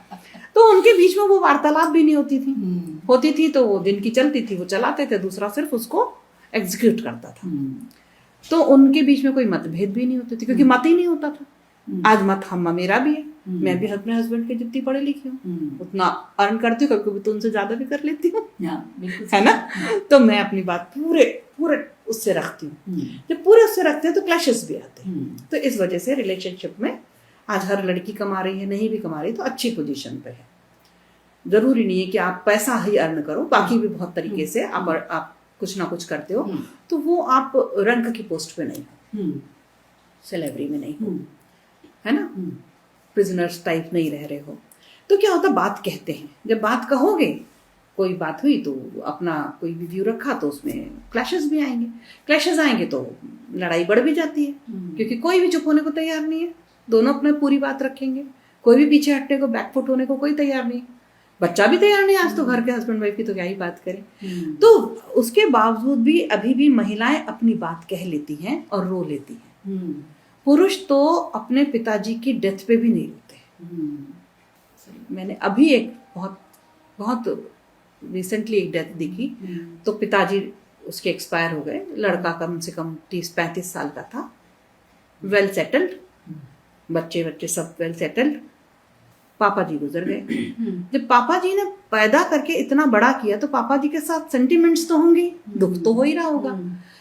लेकिन जैसे ही वो रोने लगा तो 2-3 लोग आए और उसको कहा कि क्या लड़कियों की तरह रो रहे हो यार, तुम रोगे तो ये मम्मी को कौन संभालेगा और ये बहन को कौन संभालेगा, वो देखो कितना वहां से आई है, वो इतनी दूर से बेंगलोर से चली आ रही है और तुम रो रहे हो। तो उसको रोने नहीं दिया, एक्सप्रेस नहीं करने दिया। ये हमारी जो सोसाइटी है, ये मेल पर्सन को रोने नहीं देती। उसको कहते हैं, मतलब बहुत छोटे होते हैं ना, जब 8-10 साल के होते हैं। मान लीजिए आप और मैं 8-10 साल के थे, हमारे साथ कोई हमारे दोस्त थे जो मेल थे, हम लोग सब खेल रहे थे, किसी भी जमाने में हो। तो जैसे हम गिर गए मान लीजिए, तो मेरे पास आए होंगे कोई आंटी अंकल आए होंगे, बोले अरे छोटी सी बच्ची गिर गई, अरे देखो उसको चीटी मर गई, मत रो, फू करा, पानी डाला, कुछ डिटॉल लगाया, जो भी कुछ। उसी के साथ एक 10 साल का, 8 साल का, 9 साल का, 12 साल का बच्चा मेल भी खेल रहा था। तो उसको भी उठाया रहा है, तो रो रहा है, हटा झाड़ इसको, बी अ मैन, मर्द को दर्द नहीं होता। क्या लड़कियों की तरह रो रहे हो तुम? और लड़कियों की तरह होना तो हमारी सोसाइटी में गाली है। लड़कियों की तरह होना नहीं चाहते। आप किसी मेल पर्सन को पिंक कलर की शर्ट पहने देख लोगे तो कई लोग उसको बोल देते हैं आज तो बड़े फेमिनाइन हो रहे हो, फेमिनिज्म, पिंक कलर। यार पिंक कलर अच्छा लग रहा है, उस पर पहनने दो उसको। रो रहा है तो तुम लड़कियों की तरह क्यों रो रहे हो? लड़के जो बड़े टॉकेटिव होते हैं ना, तो उनको कहा जाता है कि क्या लड़कियों की तरह चक्कर बातें कर रहे हो तुम। यार वो भी तो पूरा उसके अंदर भी तो पूरा एक्सप्रेशन है, उसके अंदर भी तो पूरे इमोशंस हैं, उसको भी तो अपने इमोशंस निकालने दो। तो उसके इमोशंस नहीं निकलते हैं, तो जब इमोशन नहीं निकलेंगे तो वो स्ट्रेस कहाँ चला जाएगा? अंदर चला जाएगा, वो गुबार बन जाएगा, वो कोलेस्ट्रॉल में बदल जाएगा। महिलाओं के पास स्ट्रेस आते ज्यादा है। जैसे उनको सुबह टिफिन भी बनाना, आप कितनी भी मेड रख लीजिए, वो दिन का खाना बनाने तो आ जाएगी, लेकिन 6 बजे जब बच्चा बस पकड़ रहा होता तो उस वक्त मम्मी को ही, फीमेल को ही जल्दी से उठ करके नींद में भी टिफिन बनाना होता है, फ्रेश बनाना होता है। और कभी कभी बच्चे की लंबी स्कूलिंग रहती है तो वो 2 टिफिन बना के भी देती है। तो फिर उसके बाद उसको घर के लिए भी कुछ काम करने होते हैं, कुछ काम मेड को भी समझाने होते हैं, फिर अपना भी तैयार होकर के उसको ऑफिस भी जाना होता है या जो भी वो कर रहे होते हैं। तो टास्क बहुत सारे आते हैं, स्ट्रेस आता बहुत बार है। लेकिन महिलाओं के पास 2 चीज होती है कि वो फिजिकली भी बहुत ज्यादा काम कर लेती है, मेल के हम अपेक्षा बात कर रहे हैं इस समय, और दूसरा एक्सप्रेशन भी वो अपने ज्यादा देती है।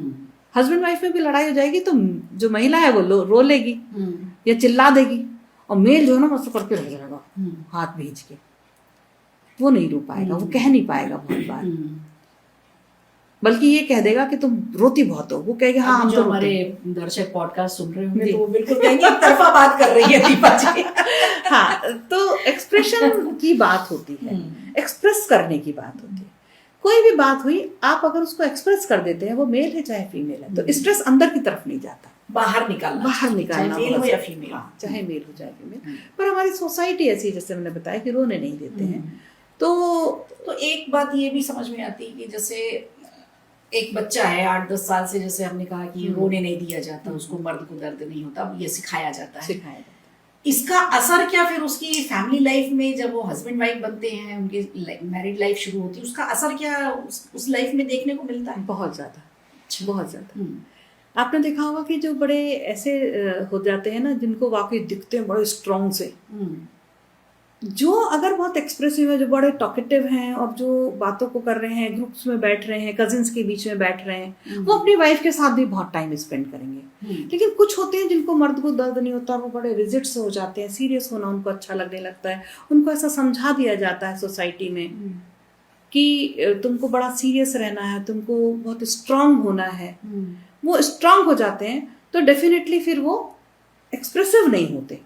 वो महिला क्या चाहती है? वो तो बहुत एक्सप्रेसिव होना चाहती है, वो तो चाहती है कि वो रोज आई लव यू बोलो और सिर्फ बोलो नहीं, फिर थोड़ा सा प्यार मोहब्बत जताओ भी।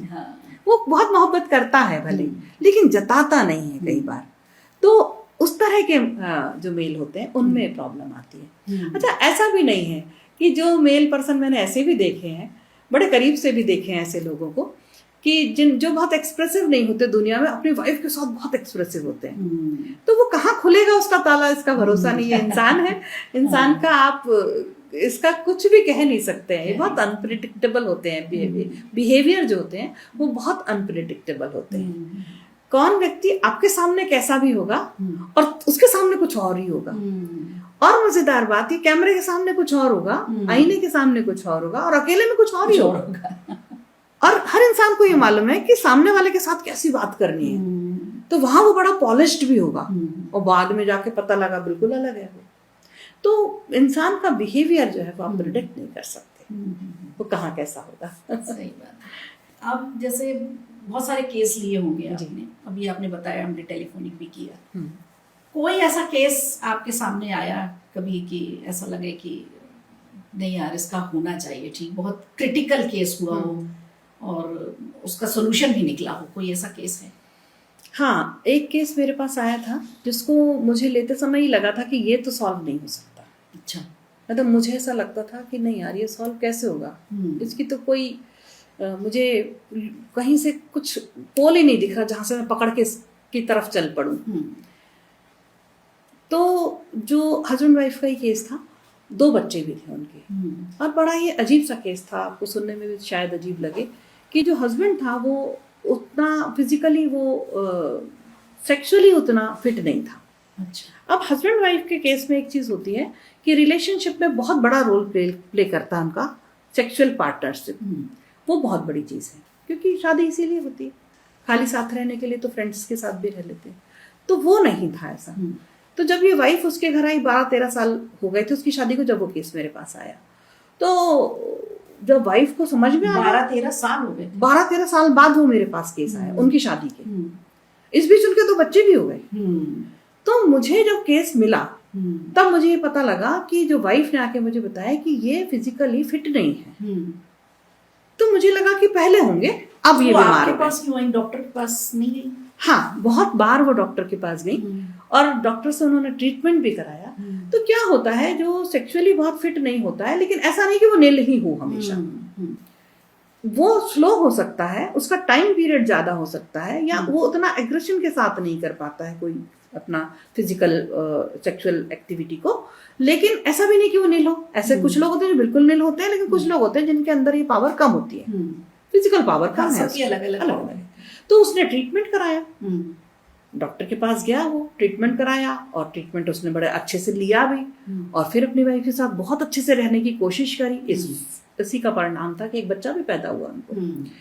लेकिन फिर वो धीरे धीरे बिल्कुल बहुत डल हो गया और फिजिकली बहुत अनफिट हो गया। तो ये वाइफ से झगड़ा इसका शुरू हो गया, क्योंकि ये बहुत बेसिक सी चीज़ है ना, ये पार्टनरशिप बहुत बेसिक सी चीज़ है। तो नहीं हो पाता था उसको। तो फिर धीरे धीरे वो दोनों में अलगाव हुआ और लड़की करीब 5-6-7 साल के लिए घर चली गई। बीच में कभी कभी बहुत मनाते थे तो आ जाती थी। फिर इसने फिर से बेचारे ने बहुत ट्रीटमेंट कराया। इसको बहुत तरह के इन्फेक्शंस भी हुए, बहुत प्रॉब्लम्स रही इसके उसमें बॉडी में। तो वाइफ को फिर से लेकर के आया, बहुत मनाया उसने और बहुत कोशिश करी, फिर से ट्रीटमेंट भी कराया, बहुत कोशिश करी, फिर से दोनों साथ में रहे होंगे। ये मेरे तक आने से पहले की बात है। और फिर से उनका एक बच्चा भी हुआ। अब लेकिन ये इस तरह से होते होते 8-9 साल हो गए उनकी शादी को, 10 साल हो गए। और उसके बाद तो वो बिल्कुल ही अनफिट ऐसा हो गया कि वो तो अब दवाइयां भी उसको काम नहीं कर रही थी। तो वाइफ बहुत ज्यादा उसकी डिप्रेशन में आई। उसने अपने घर वालों को भी बोला, लेकिन घर वालों ने कहा कि तुम ही पागल हो, 2 बच्चे हैं, इसका प्रमाण, तुम झूठ बोल रही हो, ऐसा थोड़ी होता है ना। ससुराल की तरफ किसी ने इसकी बात को सुनने को राजी हुआ। और हर घर में इतने लिटरेट लोग नहीं होते या इतने समझदार नहीं होते कि इन विषयों पे बात करें। होते होते उसकी उम्र भी अब 45 एज क्रॉस कर गया था, क्योंकि थोड़ी लेट शादी करी। उसको खुद ही मालूम था कि मैं फिजिकली फिट नहीं हूँ, तो उसने काफी लेट शादी करी। 45 अब 50 के आसपास वो आने लगा। तो वैसे भी आजकल जो मैन का जो सेक्सुअल टाइम होता है, जो जैसे फीमेल में मेनोपॉज का टाइम बहुत कम हो गया है, ऐसा मेंस में भी कम हो गया है, जल्दी होने लगा है। तो वैसे ही वो अनफिट होने लगा। वाइफ काफी यंग सी थी, उससे डिफरेंस बहुत था एज में। बहुत ही ऐसे समय में केस आया तो वाइफ बहुत बहुत डिस्टर्ब थी, डिप्रेशन में थी, रोती थी, चिल्लाती थी, अपने बाल पकड़ के खींचने लगती थी घर में, क्योंकि उसको अर्ज आता था कि मेरे साथ मेरा पार्टनर जो है वो मेरे साथ ऐसा क्यों हो गया, मैं सूनी हो गई हूँ, मैं खाली हूँ। मतलब एक उसकी भी देखिए, मेल की जो कैपेसिटी या इच्छा होती है, ऐसी फीमेल की भी होती है। तो वो गलत नहीं थी कहीं भी, और वो बेचारा भी गलत नहीं था, उसको के अंदर कैपेसिटी नहीं थी। तो ये जब केस मेरे पास आया तो इतना बिगड़ा हुआ था, तो मुझे लगा अब तो कुछ हो ही नहीं सकता। फिर मैंने उसके टेस्ट कराए।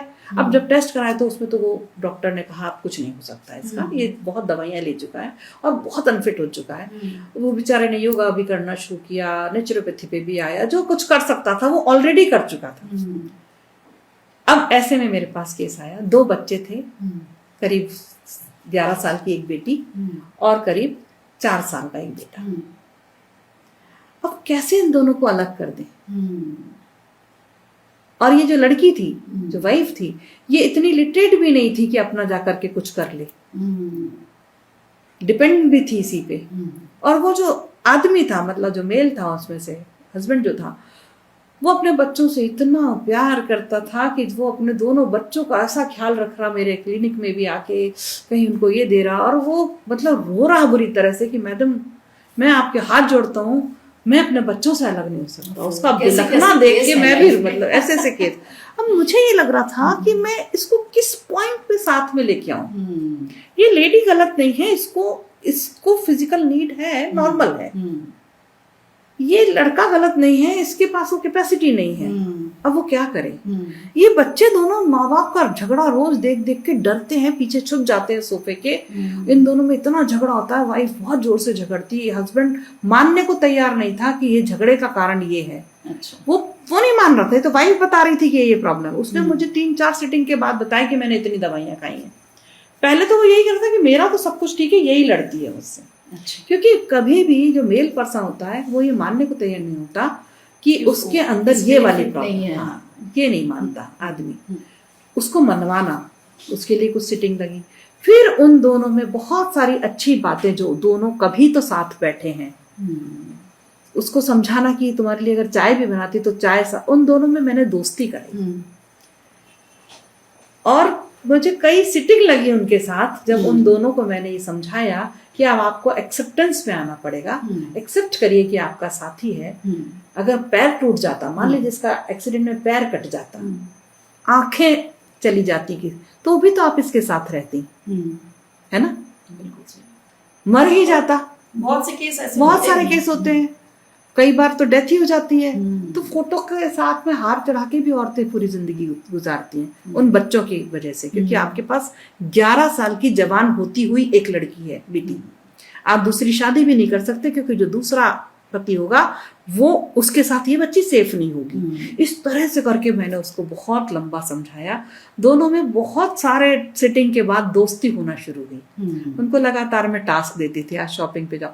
उस आदमी को समझाया कि इसकी भरपाई आपको दूसरे तरह से करनी पड़ेगी। जैसे इसको डांस करना पसंद है, आप इसके साथ फिजिकली एक्टिव नहीं हो सकते तो डांस तो कर ही सकते हो, थोड़ा सा कर लो। इसको शॉपिंग करवा दो, मतलब इसका मन कहीं और लेके जाओ, इसका ख्याल रखो, इसको पैम्पर करो। इसको लाड़ तो कर ही सकते हो, मोहब्बत नहीं कर सकते वैसी वाली तो, है ना। इसका ख्याल तो रख सकते हो। बहुत सारे केस इस तरह के सामने आते हैं, लेकिन हमारी सोसाइटी में इन पर कभी चर्चा नहीं होती। हस्बैंड वाइफ का झगड़ा मान लिया जाता है। वो समझ ही नहीं सकते कि कुछ और भी चीजें हो सकती हैं, और डिस्कस भी नहीं करते। मतलब जो सबसे बड़ी वाइफ भी है वो भी आपस में किसी और से डिस्कस नहीं करती। किससे करें? आपस में भी नहीं करते। अच्छा, जैसे प्रॉब्लम किस वजह से आ रही है? उनको मिल गई तो उनका रिलेशनशिप अच्छा हो गया। ऐसे लोग मिलते भी नहीं है कि उनको उस तरह से समझाएं। हमारे यहाँ कल्चर ये है इंडिया में कि अगर घुटने में दर्द है तो हम घुटने के डॉक्टर के पास जाएंगे, आंख में दर्द है तो आंख के डॉक्टर के पास जाएंगे, लेकिन मन में तकलीफ है तो मन के डॉक्टर के पास नहीं जाएंगे। क्यों? बीमारी नहीं मानते। और मन के डॉक्टर के पास साइकोलॉजिस्ट से या साइकेट्रिस्ट से मिलने को पागल समझा जाता है।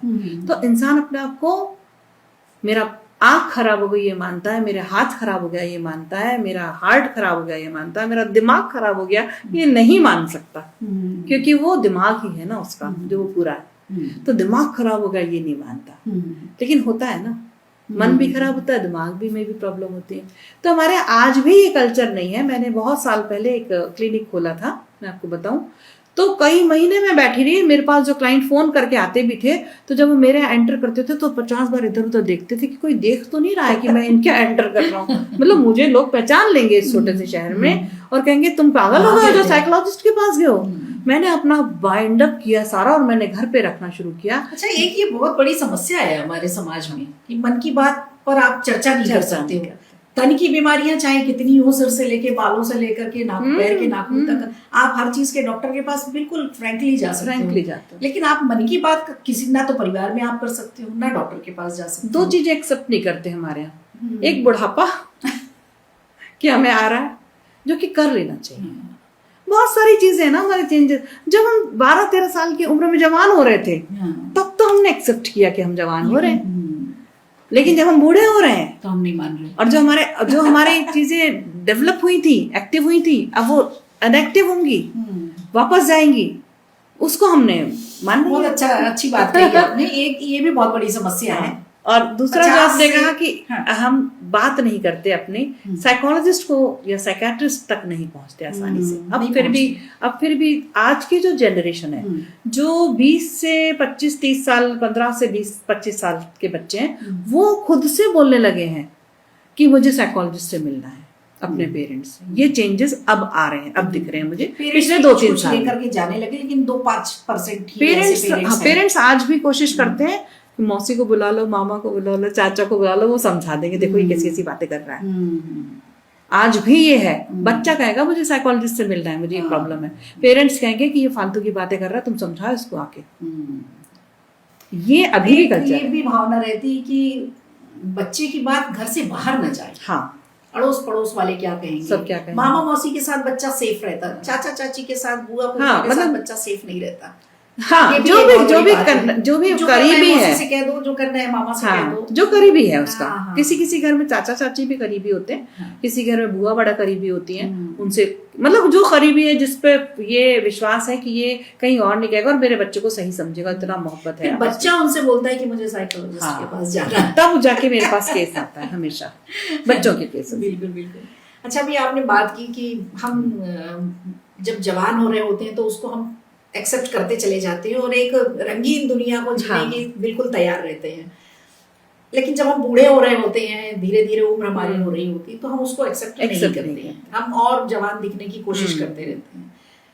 इस दौर में भी एक टेंशन रहती है, इस दौर में भी एक अलग तरह का तनाव रहता है। बहुत ज्यादा। आपके पास ऐसे केस? बहुत ज्यादा।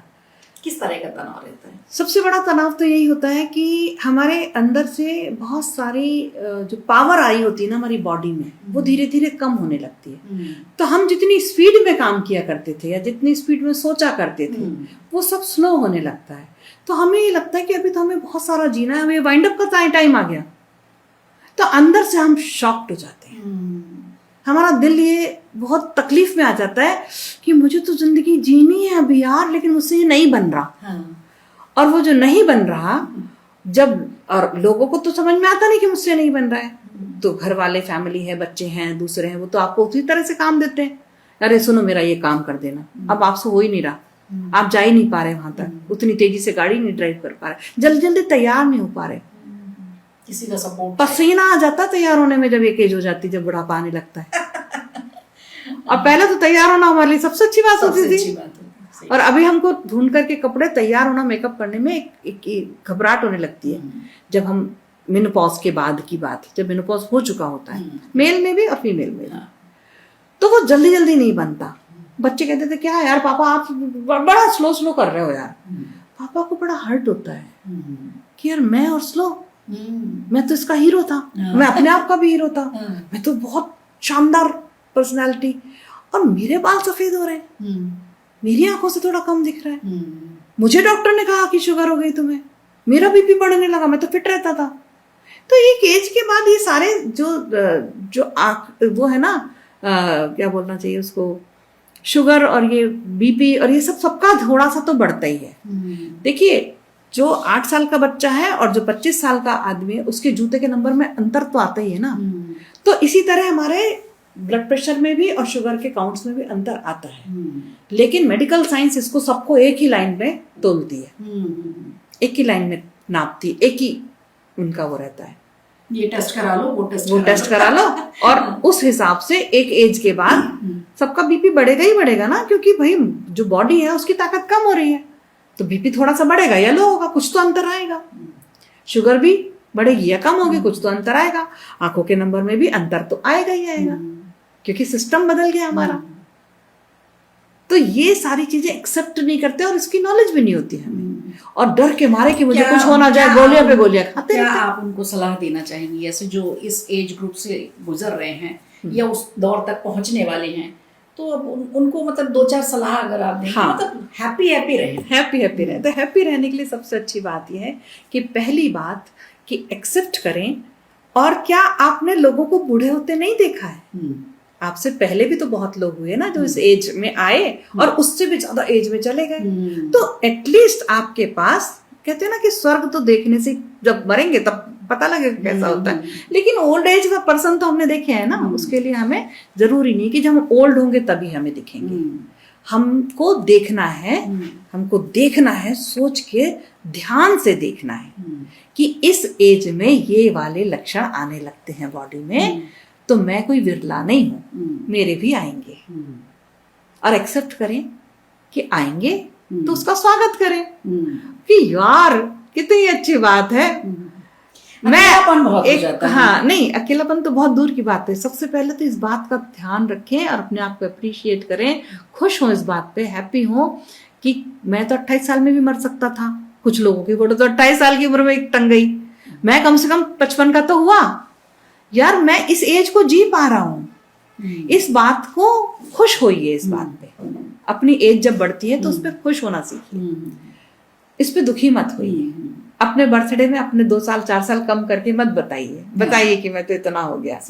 और सक्सेस, मेरी जिंदगी का पिछला जो है उसको याद करिए कि मैंने ये किया है। क्या नहीं कर पा रहा हूँ, कोई बात नहीं, मैंने इतना सब किया भी तो है, उसको ध्यान रखिए, तो आपको हैप्पीनेस आएगी। याद करते चले जाते हैं, हाँ, दुखी होते हैं। हाँ, और ये सही कह रहे हैं आप। तो वो ये याद करके अपने आप को समझाना है कि जब मैं 13 साल का था तो मैं वो नहीं कर पाता था जो मैं 28 साल में कर पाता था स्ट्रांगली।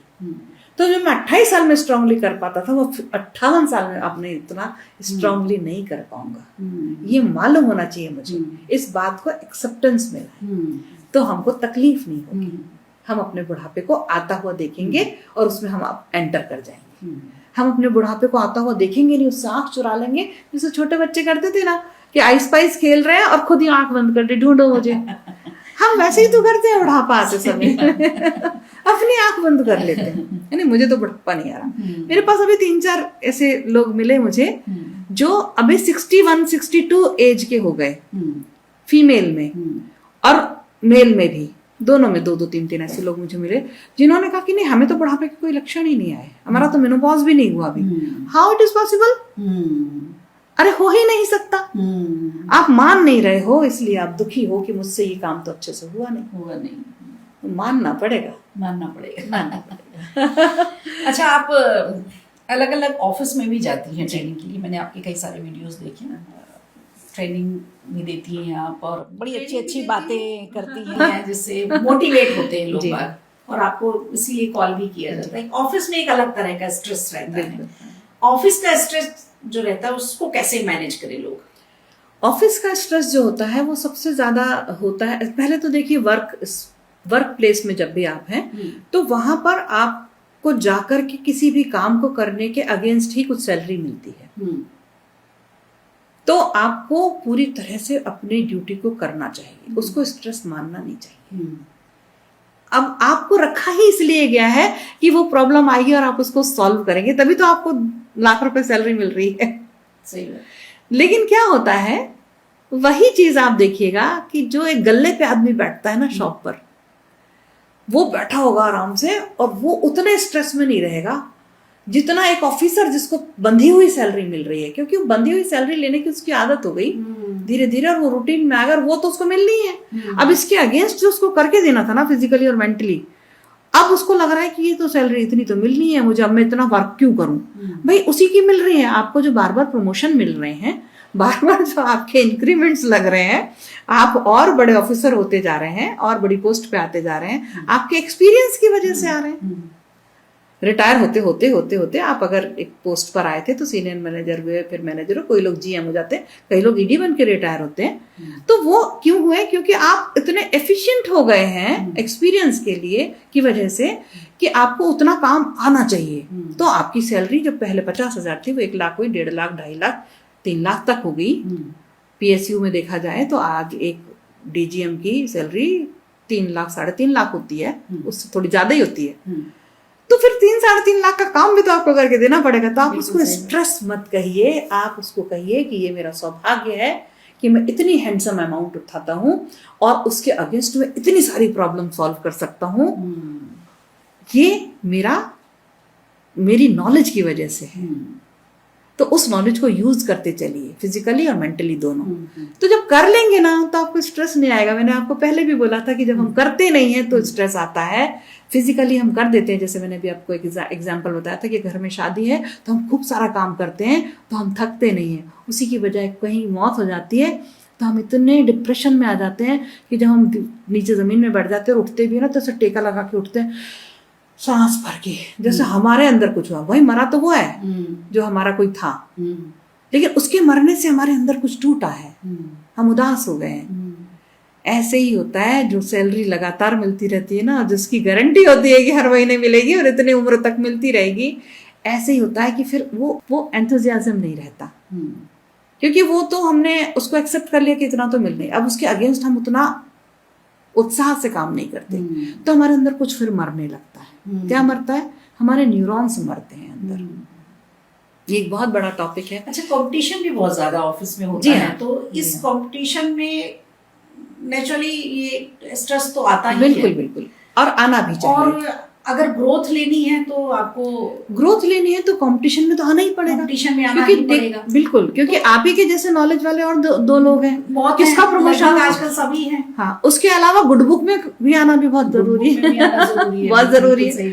तो कई बार ऐसा भी होता है कि बटरिंग भी करनी पड़ती है, जो हर किसी के नेचर में नहीं होती। उसको लगता है मेरी तो नॉलेज ही काफी है, मैं बटरिंग क्यों करूं। लेकिन ऑफिस कल्चर हो जाता है।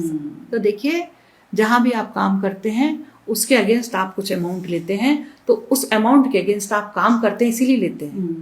तो आप करते चलिए, करना तो पड़ेगा, करेंगे तो नहीं। ऑफिस में आपने ऐसा देखा कि गर्ल्स ज्यादा टेंशन में रहती हैं या मेल ज्यादा टेंशन में रहते हैं?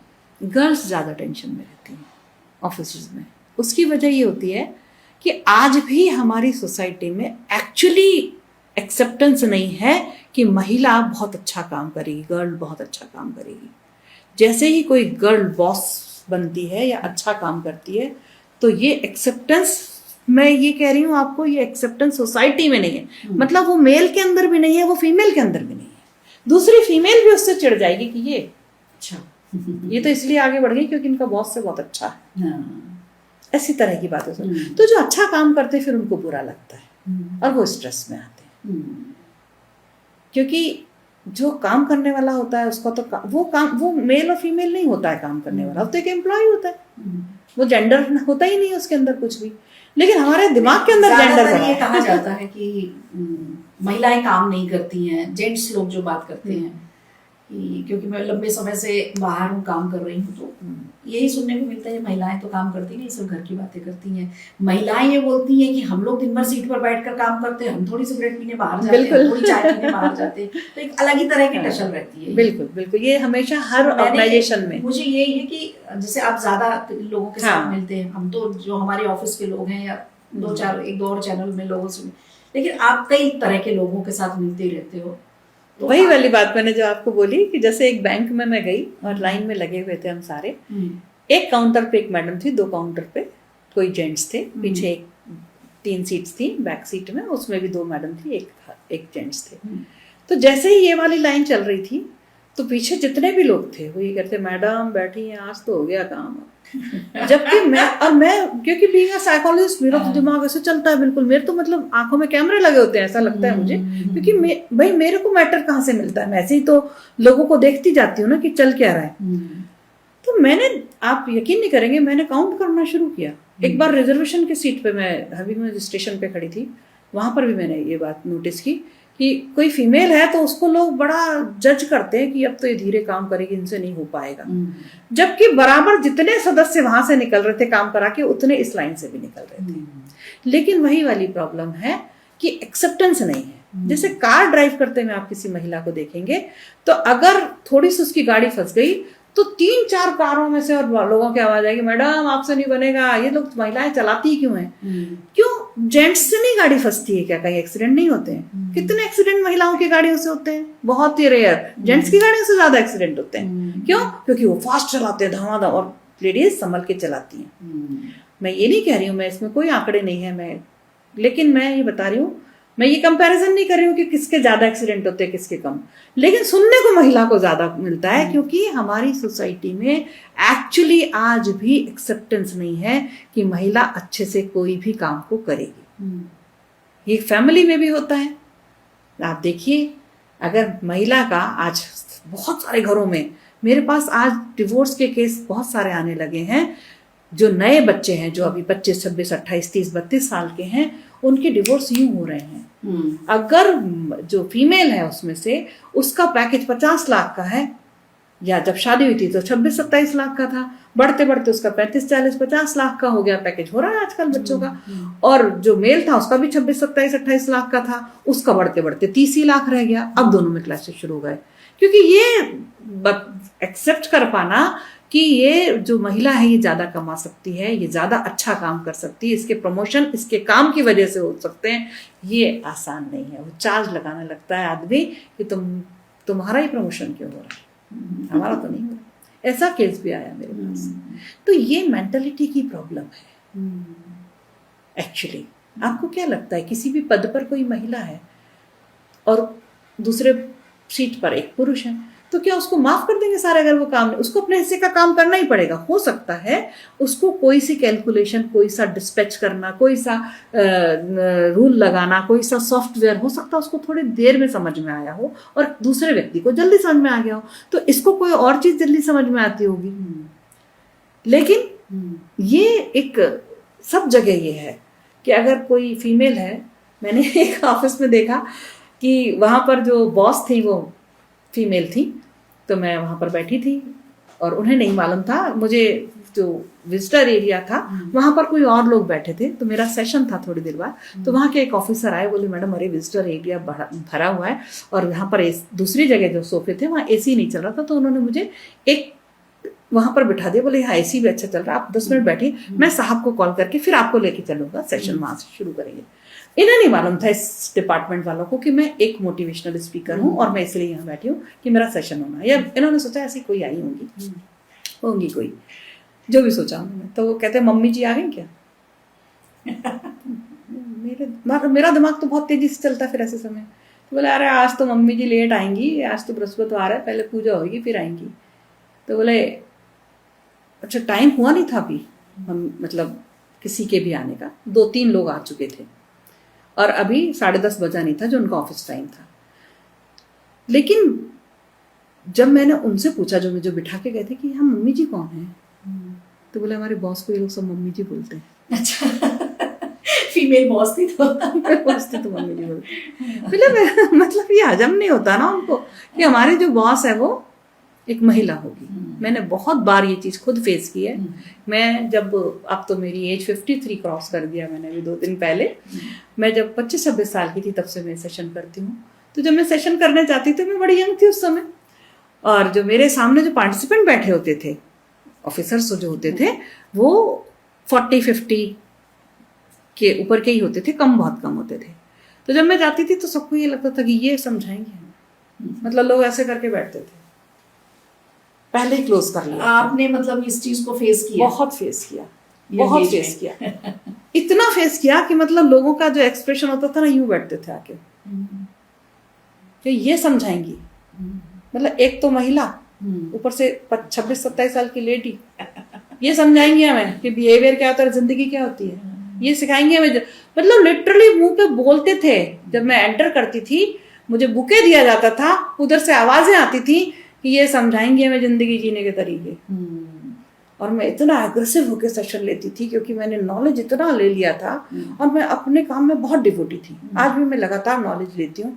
तो जब मैं बोलना शुरू करती थी ना तो धीरे धीरे आदमी ऐसे होकर के फिर ऐसे बैठ जाता था, फिर उसका पूरा पोस्चर चेंज होता था, फिर वो ऐसे होकर ना फिर ऐसे सुनता था। और हर बार मुझे ये फीडबैक मिला कि आपने जो ये बातें बताई, हमने इस नज़रिए से ज़िंदगी को देखा ही नहीं था। आप अगर हमें पहले मिल जाते तो शायद ये लाइफ और अच्छी होती। ये हर बार मुझे ये फीडबैक मिला। आपने जंग जीत ली। हाँ, जंग जीती। और हर बार मुझे प्रूव करना पड़ता था, और मुझे लगता है हर लेडी को हर बार प्रूव करना पड़ता है कि हम भी बेहतर हैं, हमें भी पूरी नॉलेज है। हर बार प्रूव करना पड़ता है, आज भी हर बार प्रूव करना पड़ता है। स्ट्रेस खत्म करने के 2-3 छोटे छोटे उपाय हमारे दर्शकों के लिए बताइए। हाँ, सबसे पहली बात कि जो भी हम कर रहे हैं, जो हमारे काम हैं, जो हमें करने ही हैं, उनको एक्सेप्ट करिए कि हमें ये करना ही है। इतना तो हमें करना पड़ेगा। हमने जिंदगी जी रहे हैं तो जिंदगी जी रहे हैं तो कुछ तो करना ही पड़ेगा। तो ये काम मेरे हिस्से के हैं, ये मेरी डेस्टिनी है, इसको एक्सेप्ट कर लीजिए कि मुझे, अगर आप फीमेल है तो मुझे इतना लंच बनाना होता है या ये करना होता है, मुझे दौड़ के बस पकड़नी पड़ती है, मुझे ड्राइव करके जाना। ये जो मेरा दिनचर्या है इसको एक्सेप्ट करिए कि मुझे ही करना है, मुझे करना है। रिलेशनशिप को एक्सेप्ट करिए। सबसे ज्यादा स्ट्रेस कहाँ से आता है? दूसरे से ले लेते हैं हम, रिलेशन से हम उम्मीदें लगा लेते हैं उनसे, एक्सपेक्टेशंस बढ़ जाती है हमारी कि ये मेरे लिए वैसा करेगा। हम अपने मन की बात बोलते ही नहीं। कई बार तो ये हो जाता है कि हमें लगता है इसने ऐसा किया नहीं, इसने ऐसा बोला नहीं, उसे पता ही नहीं सामने वाले को आप मन में ये चाह रहे हो। तो मन की बात कह के करवा लीजिए भले। भाई वो इंसान है, जो भी आपका पार्टनर है, चाहे वो बच्चे हैं, चाहे आपका पार्टनर है, फीमेल है, मेल है, जो भी है, या घर में दूसरे बुजुर्ग या कोई भी है, उन्हें क्या पता आपके मन में क्या चल रहा है, आपको क्या चाहिए। वो कोई जादू मंतर तो है नहीं उसके अंदर। और बिहेवियर को पकड़ना, मन की इच्छा को जानना, ये बहुत मुश्किल होता है हर इंसान के लिए। तो अपने जो सराउंडिंग लोग हैं उनको ऐसा समझ के डील करिए कि इन्हें थोड़ी पता है कि मेरे मन के अंदर क्या है। ये मत सोचिए कि जादू मंतर की तरह मेरे मन को पढ़ लेंगे और वैसा करेंगे जैसे मेरा मन चाह रहा था। ये करना बंद करिए। इससे क्या बंद होगा? उम्मीदें बंद होंगी। उम्मीदें आपको निराश करती हैं। सही बात। तो उम्मीदें बंद हो जाएंगी तो निराशा नहीं आएगी। उसका डोर आपने बंद कर दिया।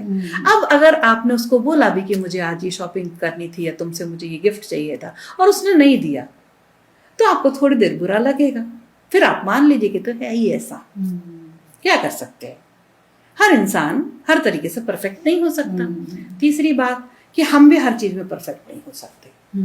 जो मैंने आपको शुरू में भी बताया, परफेक्शन के पीछे भागना, या तो आप फिर परफेक्शन के पीछे भागे तो अपने मन को इतना स्ट्रांग कर ले कि आप रोबोट की तरह हो जाएं, आपको आपके जज्बात खत्म हो जाए, फिर आप मशीन हो जाएंगे, मशीन हो इंसान जाएंगे, नहीं रहेंगे। फिर इंसान नहीं रहेंगे। तो कोई बात नहीं, फिर आपको दुख भी नहीं होगा, आपको रोना भी नहीं आएगा, आपको खुशी भी नहीं होगी, तो आप रोबोटिक हो जाइए।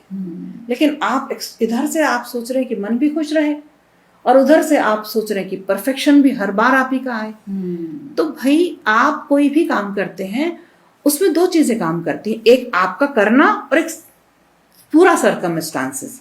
वो हर बार आपके फेवर में हो ऐसा जरूरी नहीं। कुछ लोगों से डील करना है, कुछ चीजों से डील करना है, वो आपके फेवर में होगा जरूरी नहीं है। जिंदगी ही हमारे फेवर में जब मुझे नहीं मालूम कि कल मेरा क्या होगा, मैं हूं भी कि नहीं हूं कल, या आज के 2 मिनट बाद। आज तो आपने देखा है चलते चलते इंसान गिर के खत्म हो रहा है। तो ये जो बॉडी है, पहली बात इस पे बहुत ज्यादा घमंड मत करिए, ये कभी भी साथ छोड़ सकती है, इसका ख्याल रखिए। बच्चे का जैसा ख्याल रखते हैं, हम अपने बच्चे का ख्याल रखते हैं ना। हमसे मैं किसी से ही पूछूं कि आप सबसे ज्यादा दुनिया में किसका ख्याल रखना चाहते हैं, तो वो कहेगा मैं अपने बच्चे का। तो ये इस बॉडी को भी अपना बच्चा ही मानिए। इस लाइफ स्टाइल को बहुत ध्यान रखिए, अच्छा खाइए, स्वस्थ रहने के लिए जो जो कर सकते हैं, जैसे योगा है, आपको जो अच्छा लगता है। देखिए कुछ लोगों को योगा अच्छा लगता है, किसी को मेडिटेशन अच्छा लगता है, किसी को संगीत अच्छा लगता है, किसी को डांस करना अच्छा लगता है, किसी को यूं ही बैठे रहना अच्छा लगता है। जो आपको अच्छा लगता है वो जरूर मी टाइम जिसको कहते हैं, अपने लिए जरूर निकालिए अपना वक्त, वो बहुत जरूरी। वो आपको एनर्जी दे जाएगा, वो आपका फूड होगा आपकी बॉडी के और ब्रेन के लिए। वो सिंक्रोनाइज करेगा आपकी बॉडी और ब्रेन को, एक सिंक्रोनाइजेशन में आ जाओगे आप। तो जब आप सोओगे रात को तो नींद अच्छी आएगी, अदरवाइज नींद नहीं अच्छी आएगी। जब नींद नहीं अच्छी आएगी तो अगले दिन फिर स्ट्रेस में जाएगा। तो सोना अच्छे से है। सोने के लिए जो भी प्रयास करने हैं वो करने के लिए क्या क्या कर सकते हैं, आप अपनी बॉडी का ध्यान रखेंगे, स्ट्रेस को कम करेंगे। कैसे? 2-3 चीजें बताई। परफेक्शन जरूरी नहीं है हर बार आए, आप करिए जो आप कर सकते हैं। रिजल्ट क्या आ रहा है हर बार उसके लिए मत परेशान होइए। रिजल्ट अच्छा आता है, कभी कभी थोड़ा कम आता है, कभी कभी बहुत अच्छा भी तो आ जाता है। तो ऐसे मैनेज हो जाती है लाइफ, कहीं नहीं भागी जा रही। जितना हम लिखा के लाए हैं उतना जीकर ही जाना है। तो इतना क्यों रोना, इतना क्यों डरना। बहुत बढ़िया, बहुत अच्छी बातें की आपने। तो जैसे हम लोग सुनते ही हैं कर्मण्यवादी का रास्ते, कर्म करते रहिए, फल की इच्छा मत रखिए, और खुद को खुश रखने के लिए जो जो भी आप कर सकते हैं, जैसा कि अभी दीपा जी ने बताया, संगीत सुनना अच्छा लगता है, गाने सुनिए, भजन सुनना, श्लोक सुनना अच्छा लगता है वो सुनिए, वॉक करना अच्छा लगता है, शॉपिंग करना अच्छा लगता है, जो भी अच्छा लगता है। लेकिन पहली प्रायोरिटी यही है कि आप अपने आप को खुश रखें, जो कि हम नहीं करते। हम दूसरों को खुश रखते हैं ज्यादा बजाय खुद को खुश रखने के। तो पहले हम खुद को खुश रखेंगे तब हम दूसरों को खुश रख पाएंगे। सबसे पहला सिद्धांत तो ये होना चाहिए। दूसरी बात आपने ये बताई कि परफेक्शन बहुत जरूरी नहीं है कि हर चीज में आप परफेक्ट हो। हम इंसान हैं, तो इंसान को एकदम परफेक्ट अगर हम हो जाएंगे हर चीज में तो फिर भगवान हो जाएंगे हम तो। भगवान ने हमें इंसान बना के भेजा, तो परफेक्शन हर चीज में हो ये जरूरी नहीं है। तीसरी बात ये कि आप एक्सेप्ट कीजिए इस चीज को कि जो जो आपको करना है वो आपको करना ही आपकी जिम्मेदारी है, वो आपको करना ही होगा। आप उम्मीद मत रखिए किसी से, आप जितना कर सकते हैं उतना कीजिए। तो आज के ये जो पॉडकास्ट का सेशन था दीपा जी के साथ में, इसमें 2-3 चीजें निकल के आई, और अंत में उसका सोल्यूशन और उसका जो कंक्लूजन निकलता वो यही कि आप हैप्पी रहिए और हैप्पी रखिए। मेरे फादर का भी यही सिद्धांत था, खुश रहिए खुश रखिए। तो आज हम बस आपने बहुत अच्छा हमारे दर्शकों को बताया, और आपसे बात करके बहुत अच्छा लगा। लंबे समय से मैं सोच रही थी कि आपसे एक बार इस सेशन पे एक बार बात करूंगी, स्ट्रेस पर बात करूंगी। चलते चलते आपसे एक बहुत मीठा सा गाना सुनना चाहेंगे। बिल्कुल, एक गाना मुझे बहुत अच्छा लगता है, एक बहुत खूबसूरत गाना है, उसके बोल मुझे बहुत पसंद है। तो वो ऐसे है कि मेरे दिल ने कहा ढूंढ लाना खुशी, ना समझ लाया गम, तो ये गम ही सही। मेरे दिल ने कहा, हम हर काम करने के लिए निकले हैं, किस लिए? हैप्पीनेस के लिए निकले हैं, खुशी ढूंढने के लिए निकले हैं। लेकिन जो गम है ना वो हमें पकड़ते हैं बीच बीच में, और हम इतने इनोसेंट होते हैं, और गम में बड़ा नशा भी होता है। गम जो होता है ना चिपकता है वो, तो वो हमको गम मिला तो हम सोचते हैं ये गम ही सही। उसका अंतरा बड़ा अच्छा है उस गाने का। वो कहते हैं बेचारा कहाँ जानता है, कौन नहीं जानता दिल, बेचारा कहाँ जानता है, खालिश है या क्या खला है, अच्छा है या क्या बुरा है। शहर भर की खुशी से ये दर्द मेरा भला है, जश्न ये रास ना आए, मजा तो अब गम में आया है। बहुत बढ़िया, बहुत अच्छा, बहुत अच्छा लगा। जश्न रास नहीं आते, फिर हमको ना मजा जो होता है ना गम में आने लगता है, क्योंकि गम एडिक्शन होता है। और गम में हमको इस तरह के कुछ केमिकल प्रोड्यूस होते हैं हमारी बॉडी के अंदर कि वो हमको ना ऐसे बिठा देते हैं, और फिर हमको ऐसा लगता है कि मैं ही परेशान हूँ, ये हूँ वो हूँ। तो गम में मजा अगर आपको आने लगे तो अपने आप को देखना सीखिए। आपने एक प्रश्न किया था, उसका आंसर मैं नहीं दे पाई थी, मैं भी देती हूँ। आपने कहा था कि खुद को कैसे पता चले कि हम स्ट्रेस में हैं। तो ये बिल्कुल उस तरह से जैसे मान लीजिए कि एक ये आईना है, एक मिरर है, और मिरर को देखने के लिए मैं इतनी दूर होंगी तभी मुझे मिरर में मैं दिखूंगी। अगर मैं मिरर से जाके चिपक जाऊं तो मैं मिरर में अपने आप को नहीं देख सकती, नहीं देख सकती। बिल्कुल उसी तरह हम अपने अंदर इतना चले जाते हैं, सेल्फ सेंटर्ड हो जाते हैं कि हम अपने आप को नहीं देखते। तो अपने आप को देखने की एक कला सीखनी होगी, हर इंसान को सीखनी चाहिए कि जब थोड़ी देर फुर्सत में बैठे, बिल्कुल सब काम, कोई जल्दबाजी ना हो कि मुझे ये करना है वो करना है, वो थोड़ा देर कभी हफ्ते 2 हफ्ते में निकालिए थोड़ा सा टाइम, फुर्सत में बैठे और फिर अपने आप को देखना शुरू करें। ऐसे अपने आप के अंदर से एक इमेजिनेशन पावर हमारा बहुत अच्छा होता है। उठ के चले जाए उस सीट पर, जैसे संगीता जी मुझे देख रही हैं तो कैसे देखेंगी, तो मैं कैसा दिख रहा हूँ। मैं बहुत पुरानी बात बताऊं, मेरी बच्ची बहुत छोटी थी, एक दिन मैंने उस पर बहुत जोर से गुस्सा किया, ये चीज मैंने वहां से सीखी। तो मैं बहुत गुस्से में थी और मेरी बिटिया शायद 9-10 साल की होगी, तो पता नहीं उसे क्या हुआ, मुझे हाथ पकड़ा उसने और ड्रेसिंग टेबल के सामने ले गई और कहती तरह देखो तो आप कितनी गंदी लग रही हो गुस्सा होते में। ओह माय गॉड, मैंने कहा ये तो बहुत बड़ी बात है। सच में मैं बहुत गंदी लग रही थी।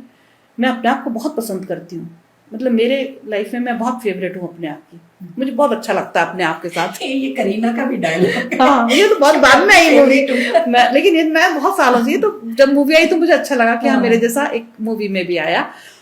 तो मुझे लगा कि यार मैं जितना अच्छा अपने आप को समझती हूँ, सच में आईने में मैं बहुत गंदी लग रही हूँ, क्योंकि मैं बहुत गुस्से में थी।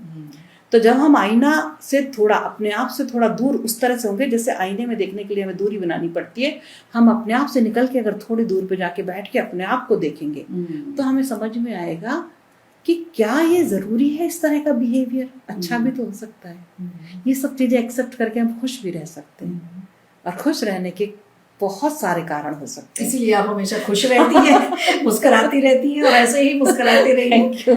आपका बहुत बहुत धन्यवाद। तो दीपा जी हमारे साथ आज के पॉडकास्ट में आई और हमारे लिए समय निकाला, इसके लिए बहुत बहुत धन्यवाद आपका। बहुत अच्छा लगा, मुझे भी बहुत अच्छा लगा, बहुत सारी बातें आपके साथ शेयर करी, और शायद ये आपके पॉडकास्ट के थ्रू मैं उन लोगों तक भी पहुंच पाऊंगी जहां तक मैं कभी नहीं पहुंची हूँ।